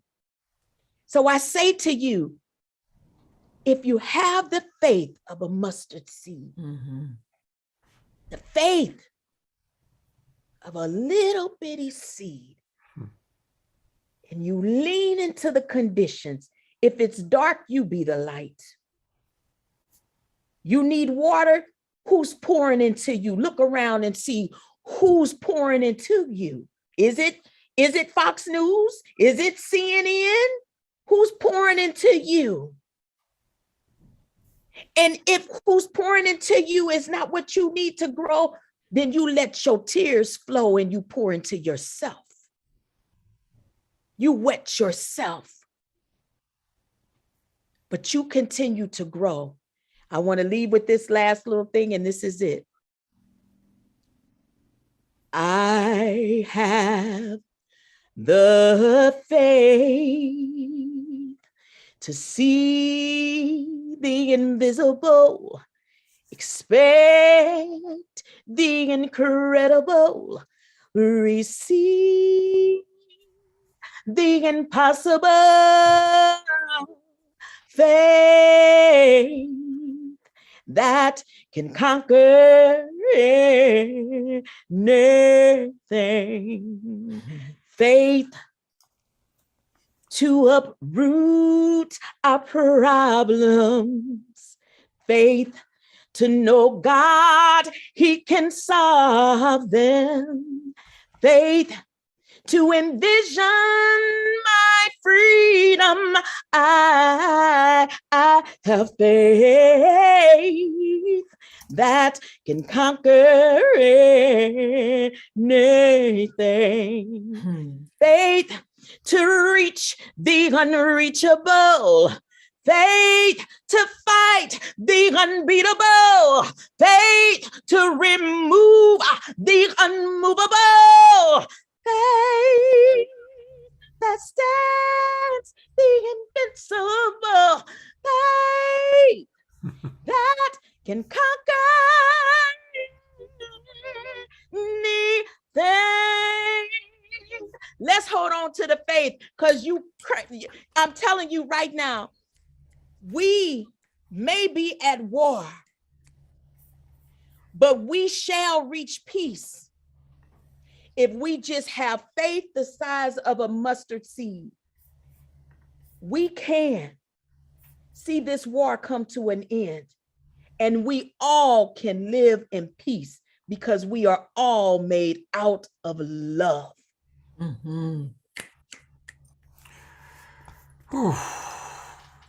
Thank you, thank you, thank you. You're welcome. I know those notes were all over the place, but it was about the message. They pierce the heart. It's about the message. And I just want you all to remember the mustard seed. Hold on to your faith. No Thank matter you. what the conditions are, be the light. Allow someone to pour into you or pour into yourself, but just continue to grow strong. Amen. And thank you. Thank you, Everybody, Dr. Marty. and everybody, I do want to remind people we didn't talk about it very much today, but she has a beautiful organization called the Ungun Institute, which is all about disarming trauma. She works with young people applying her incredible skills as an actress, singer, as an activist, supporting her community, supporting people. So please go to the Ungun Institute. You can donate there. You can learn all about her work she's doing there and click contact. And then when you click contact, you can put in your name, your email address, so Dr. Marty can start, gathering your information and let you know about the wonderful work she's doing. Dr. Marty, God bless you 1,000 times. Thank you so much. Thank you. Before I bring on Dr. Brenda, we're going to go from Dr. Marty to Dr. Brenda. I want to read a few of the comments that have come in, and I really want to thank everybody watching on Facebook and on Unify. And there are always so many comments in our Zoom room and Unify, and I can't get to all of them, but there are a couple that I just want to kind of acknowledge the people watching around the world. And Dr. Brenda, I don't know if you heard, we have people, especially on Unify, from all over the world. I People did from hear. I've been Croatia, with you since Spain. before you started this morning. Oh my God, well, bless you. Then you heard that. And I just love that. It's incredible. That's our global family. And you've given birth to this possibility for all of us to connect. And do we need that connection right now? We need it so desperately We that do. we start to experience ourselves as one family. Because there's only one race, the human race. We like are me. the Global Peace Tribe. Yeah. We are the Global Peace Tribe. So a couple of comments. Marseille Marquis writes, your purpose lies within the conditions from which you grow Mhm. is so powerful. Mhm. And we do need one another to bear witness to our spirit of survival. Thank you. Shaban Lennon writes, I love this. I was guided to listen to this. Love and the faith of the mustard seed is fantastic. Thank you in Jesus' holy name. And again, so appreciate the people of all faiths, all races, all cultures. Sue, these are all people watching on Unify. Sue writes, when we have mixed bloodlines, we are obliged to integrate the energies involved in order to arrive at a healthy state of oneness within and around us. Deep insight. That's Isn't that a beautiful. profound That's beautiful. statement? Yeah. And then she concludes, which is true, this involves deep inner and outer trauma work. And I know, Dr. Brenda, you and I as coaches do a lot of that work. And then finally, there's a beautiful story about a child. And this comes from Jeka. Oh gosh, I'm not going to pronounce it properly, probably. I think she's Croatian. Jeka Promja. She writes, my child at the age of 3 did not accept to join her fellows in the kindergarten to bully another child. She told me, quote, Mommy, I don't like when many people torture another. Imagine at 3 knowing the word torture. So if a child at the age of 3 can make decisions and stay ahead of the herd, also everyone else has the power to say no to the bad decisions, even if they are being made by their own family members. Wow. So thank you, everyone, and thank you to people who wrote in comments and joined us that I haven't had an opportunity to publicly acknowledge, but every one of you watching, including all of you watching the recording, more and more people are watching the replays on YouTube. Last week, we had over 5,000 views on one of our shows on YouTube. So more and more people are learning about us and watching us, and all of you are precious. So thank you. And everyone, Scott, I hope imbibing this energy this energy of interconnectedness, this energy of oneness, that there's no way forward for us as a humanity, even for our planet, unless we can embrace this oneness. So thank you for bringing that in. And what Dr. Marty just did, that beautiful song about faith, to have faith that together, all of us opening our hearts, all of us opening our minds, this is the key. This is the key. And to become better educated, better acquainted, better connected. There's so many ways to open more space intellectually, the heart, spiritually. All of it is so crucial right now. Yes, it is. Thank you. And we have one more opportunity this weekend to continue our education, to continue to learn. Dr. Brenda has put together at the last minute, I think we first started talking about this on like Thursday. We're going to do a special event for the Global Peace Tribe tonight at 6 o'clock Pacific time. I recognize it's 9 o'clock Eastern, but you Easterners are hardy folk. Those Easterners are night owls. We know They that. are night owls, so God bless them. Dr. Marty, tell us about what's going to be taking place tonight. So this Power of Invisible History is based on a film called Invisible History. The film was created by Valerie Schoon. You'll see her there in the photo, and she just won an Emmy for the film. It's an extraordinary telling of history in one tiny microcosm of Florida, Leon County. But it turns out that 40% of all African people who were sold into slavery went to Leon County because it was the cotton growing capital of the world. And she takes the lens very tightly on that county, and then you can see the expanded lens.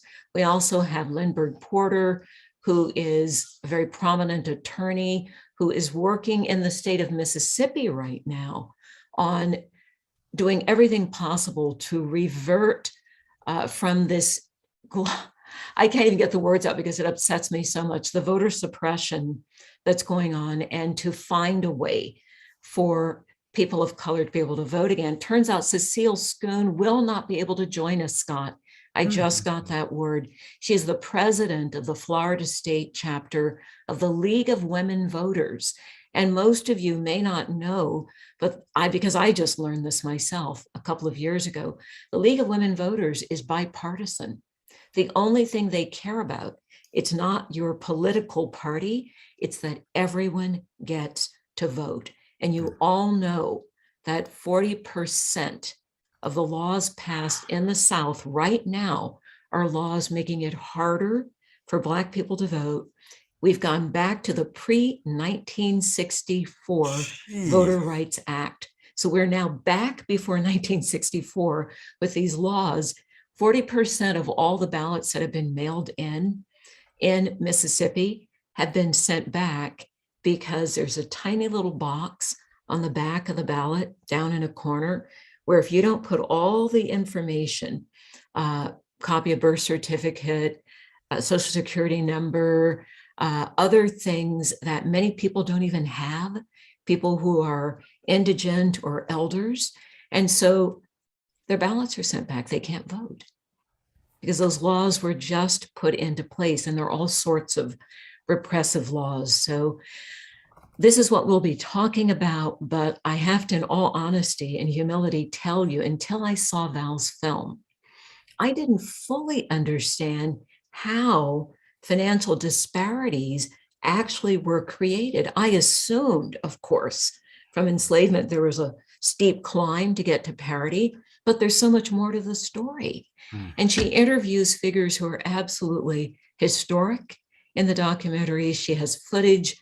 I don't even know how she was able to get this footage, very, very old footage, looking at the whole sweep of the invisible history and what we can learn from it, and how, most importantly, we can make choices today to change some of these laws, to be part of the solution, to be part of what is needed right now.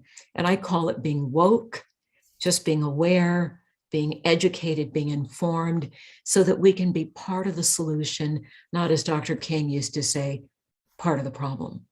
Beautiful. Thank you, Dr. Brenda. And again, everybody, join us. Of course, you can watch on all these channels, Facebook and Unify and YouTube, but it's also... And we'll have clips of the movie. You'll get to see clips some from the movie. footage from the film, yeah. And a reminder, Dr. Brenda, that I need to get those clips. Gotcha. Or join us in the Zoom room. And the Zoom room is right there. I'll put it into the chat boxes. A couple of things, and then we're going to go into a final prayer for peace. But I want to address what has come up many times over the weekend. So Susan in our Zoom room writes, "We are more alike than different. Why must we concentrate on these differences rather than in these similarities? We are one race, the human race." So thank you for that, Susan. And I want to address it. We live on a planet of polarity. For every action, there's an equal and opposite reaction. And I understand and promote all the time the power of remembering oneness. And so that's one end of the scale. Yes, we do need to remember that we are all one humanity. But the other end of the scale is celebrating our diversity. And honestly, and I'm not accusing you of this now, Susan, but historically, even well-intentioned white people have used the oneness as a spiritual bypass to not take in the pain of the murder of Black people by white policemen, of the prejudice and the things that Dr. Brenda is talking about right now that's going on in the South. And so we need to find, as the Buddha said, always take the middle road. So we do need to honor and acknowledge our diversity and our differences, while acknowledging that, yes, at the biggest level, we are all drops in the ocean of God, or however you want to look at it. But it is important for us, especially speaking as a white man who's been privileged, not to use my fundamental appreciation of the oneness of all to bypass the painful reality that other people experience, that I might even be supporting by certain choices that I make that are more comfortable or more convenient, or just what I know, or just what I was raised with.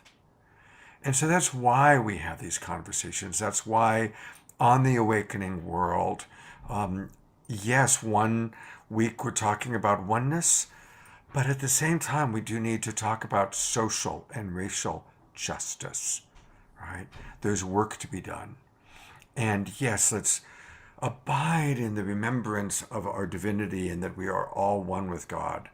But then let's also look at what are the Dr. Marty 10 action steps we can take, because we have to do that as well.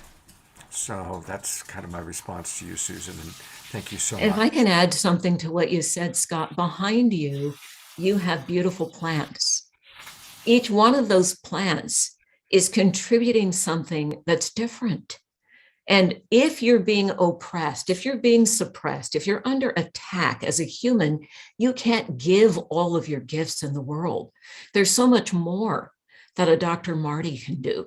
There's more that each of us can do, that we can give, that we can contribute if we have true freedom to cultivate our humanity and share it. And your plants are all putting oxygen and different colors and different light into the atmosphere. Each one of us has something that we were gifted with. I learned, I have to just quickly say, I learned this most deeply when I taught in the first classroom for Down syndrome children. That previously people said, oh, you know, they can't learn. Those children taught me what pure love is, because that was their gift, pure love. Scott, can I just add one, like 3 seconds is all I I'm need. so glad you're still here. I'm still here. If you're Listen, still I here, was I am going to actually recruit you for our prayer for peace since you're still here. So, okay, well, wonderful. Well, before I do that, because then I'm going to do that in a special way of what I did with Christy and I the other week. But what I would like to do right now is give a little bit of advice, which is ADVICE. A is action, D is dedication, V, vote, I, inclusive, C, collaborate, E, educate. Let's all take that little bit of advice. Let's show up and do better so we can be better. Oh, that's fabulous. May I borrow that? You can. Thank you. You definitely make can. sure that gets into the chat box. It went by too fast for me to write Okay, it. I'll say it again. Oh, hang on. Give me a second here. Okay. A is, Action. okay. D, dedication. V, vote. I, inclusiveness, or be inclusive. Right. C, collaborate. That's what you do so well, Scott. He's the king. He's the king of collaboration. We're going to get him a t-shirt, king of collaboration. Collaboration. All right. E, educate. Beautiful. Thank you. We got them in. All right. All right. Those are beautiful. Thank you. So now, if you're ready for the prayer, tell me when. So what I want to do is I am going to bring up for us all to look at this. So I'm going to screen share and then invite Dr. Marty to lead us in a prayer for peace. And of course, we want peace for our world. But again, I do want us to especially send peace to everybody impacted Ukraine. I have so much compassion for the Russian soldiers that got duped into this.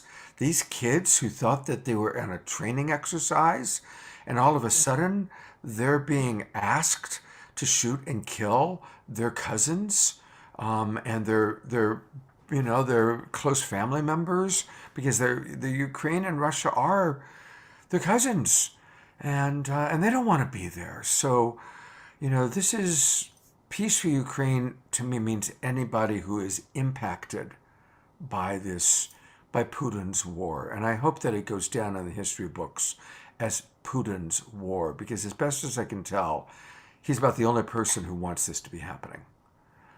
Absolutely. Power and privilege equals war.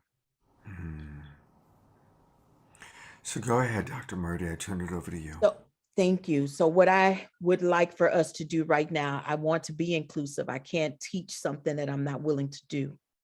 So I'm going to ask everyone right now to use the chat. And I want you to go to the chat and I want you to add one word to the chat for this war, for Ukraine, for peace on earth, for us to be better and to do better. And I will take your words and collectively in this collaboration, place it into prayer form. So if I can ask everyone right now, as we begin to see the words coming through, dear Heavenly Father, we come before you, oh God, and we come together as one, as we have been speaking about and praying about today. We know where 2 or 3 are gathered, that you shall be in the midst. And we understand that although I may be praying as a Christian woman, wherever you are so led through your prayers and being channeled from right now, I ask you to just be in touch with that right now, right where you are, because we are praying for humanity and we are praying for reunification.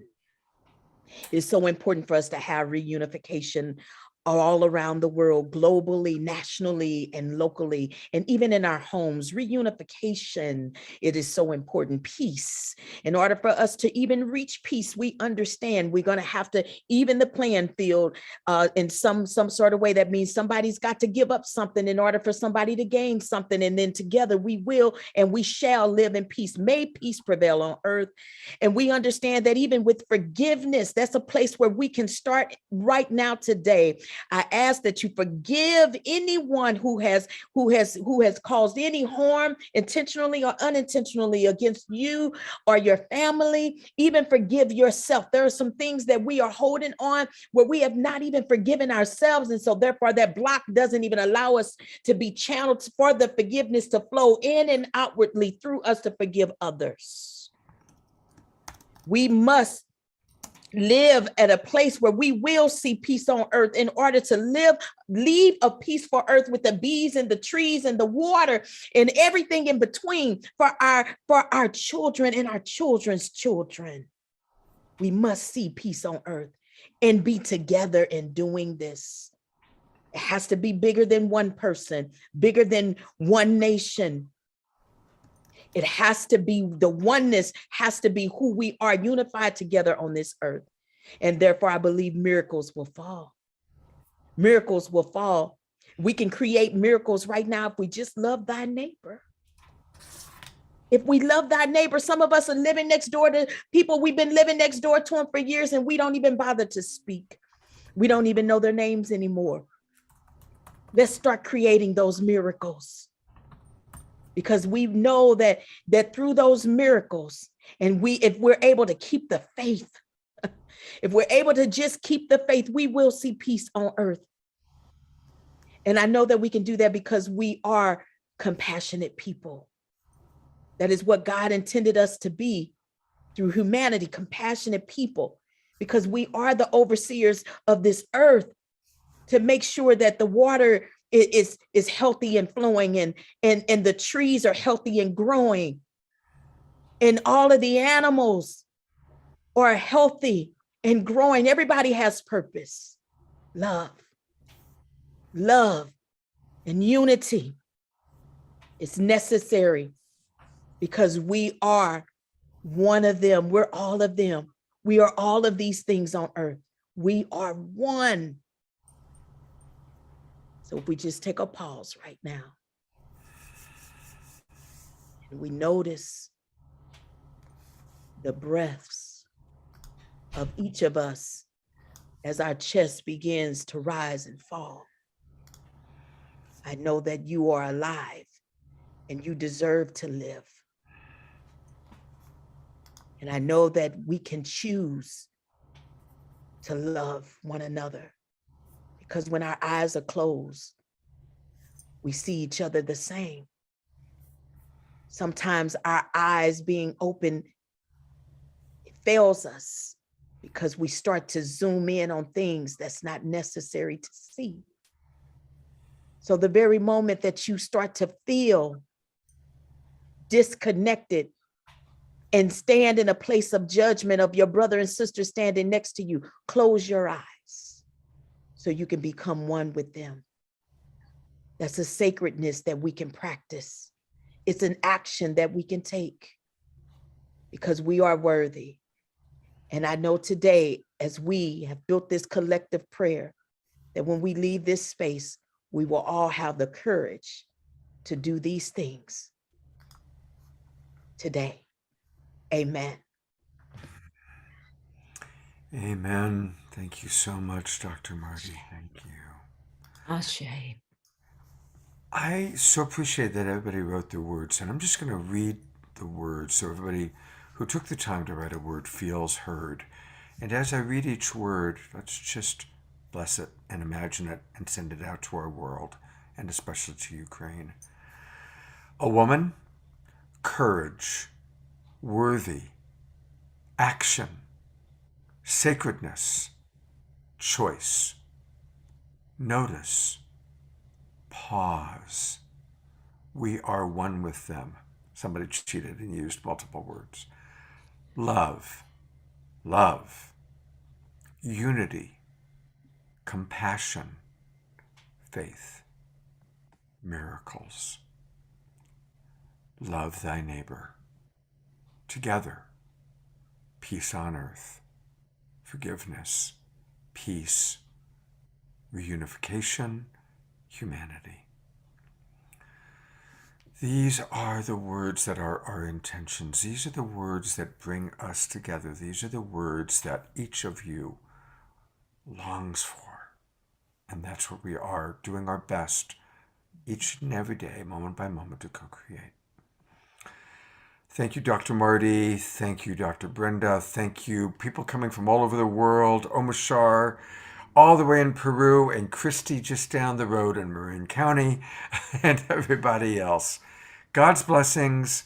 We will see you hopefully at 6 o'clock Pacific time tonight. It's going to be a beautiful, beautiful way to conclude our weekend. And thank you, everybody. And share this out. Share this out over, with your friends. Take the replays and the recordings and share it, because so much was shared today and this weekend that we all need to learn and grow from. Thank you. And please ask that people will share for the event tonight. Even if you can't make it, we do want this invisible history to be part of the education that Dr. Marty was speaking to. Absolutely. So thank you, please Scott. share that out. Please share that out. I'll put up on my Facebook page right now the poster for it in the Zoom room, so it'll be easy for you to copy and paste and send. Thank you, Dr. Brenda. Thank you, everybody. Thank you, Scott. Thank you, Dr. Marty. Thank you. Love you all so Love much. you. I'll go to gallery view one for, there we go. Turn on your cameras, people. Don't be shy. Turn on your cameras. So then thank you, Dr. Nana Queenie. Queenie is with us. There we go. People are turning their cameras on. There's Anna and Deacon Jen, Mark Schneider, Melinda, Shoshana. Thank you. Thank you. Susan, Parjanya. Thank you, everybody, for being with us. Thank you, Dr. Marty.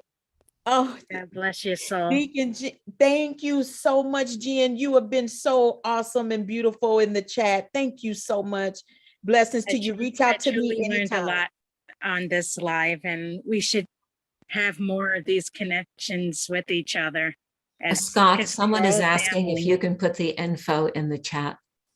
Okay, I will. So I'm going to go back to, go ahead. I'm going to. Absolutely, Jen. You make sure you stay connected with me. You have such a sweet spirit, and whatever I can do to be in a space with you again, I would try to make that happen.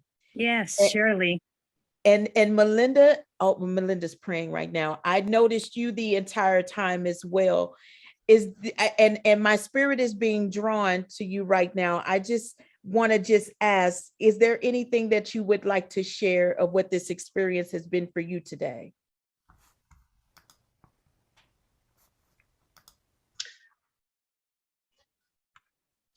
I just find it a beautiful event, and I've been watching it online for the last, since it started actually. And I just want to, I guess, grow with people and know more. There's just a strange time. It's going to be a new world soon. So I think the more togetherness we have, the better off we'll be. Hear, hear. Yes, thank you. Very wise. Thank you for sharing. And Scott, I know that you're trying to wrap it up and we must go, but my spirit is just calling to just ask if there's anyone before we release that it may be something that they need to say, again, honoring who we are and what we've shared. It's not necessarily being in agreement, but we want to respectfully keep the space in an energetic, positive field. So, but if there's someone that would like to come forth, because my spirit is just pulling on me in that healing space, saying that there may be someone that just need to say something, that today you received a place of healing. Today you've gone a little higher. Today the light is shining a little brighter. Is there anyone that we can end with that would like to share? I can. Yes, Terry. I just want to say you really healed me. I've been very depressed for the past few days. Thank you. Thank you so much. Thank you, Terry. Bless you. Thank you. I really like to talk about the ancestors. I was adopted and I did my ancestry DNA, and I came back with so much African American, European, and my dad's cousin was actually from Memphis, Tennessee, and she's a doctor as well. And I've been following her footsteps. So as a deacon in my church now, she was as well. It's just been a great journey, and I cannot be any more happier. My goodness. Thank blessings, you. blessings, That's beautiful. blessings. That's what I'm feeling right now. I felt a shift. I felt that, and I just wanted to acknowledge that because we build together. This is not just us being on here, being some talking heads.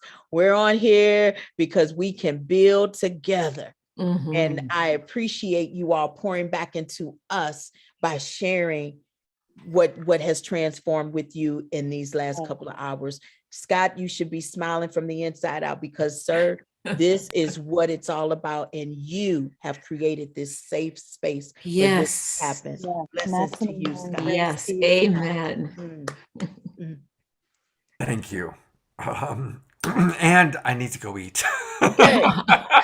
Bless your heart. Probably most of us do. Yeah. And I've got 2 more sessions this afternoon, and then, of course, the show tonight. But I do love each and every one of you, and it's great to get to know many of you. It's wonderful when you turn your cameras on and interact because we see your names. And again, we're all part of this global peace tribe coming together. So thank you, everybody. Thank you, Scott. I We'll love see you at 6 o'clock.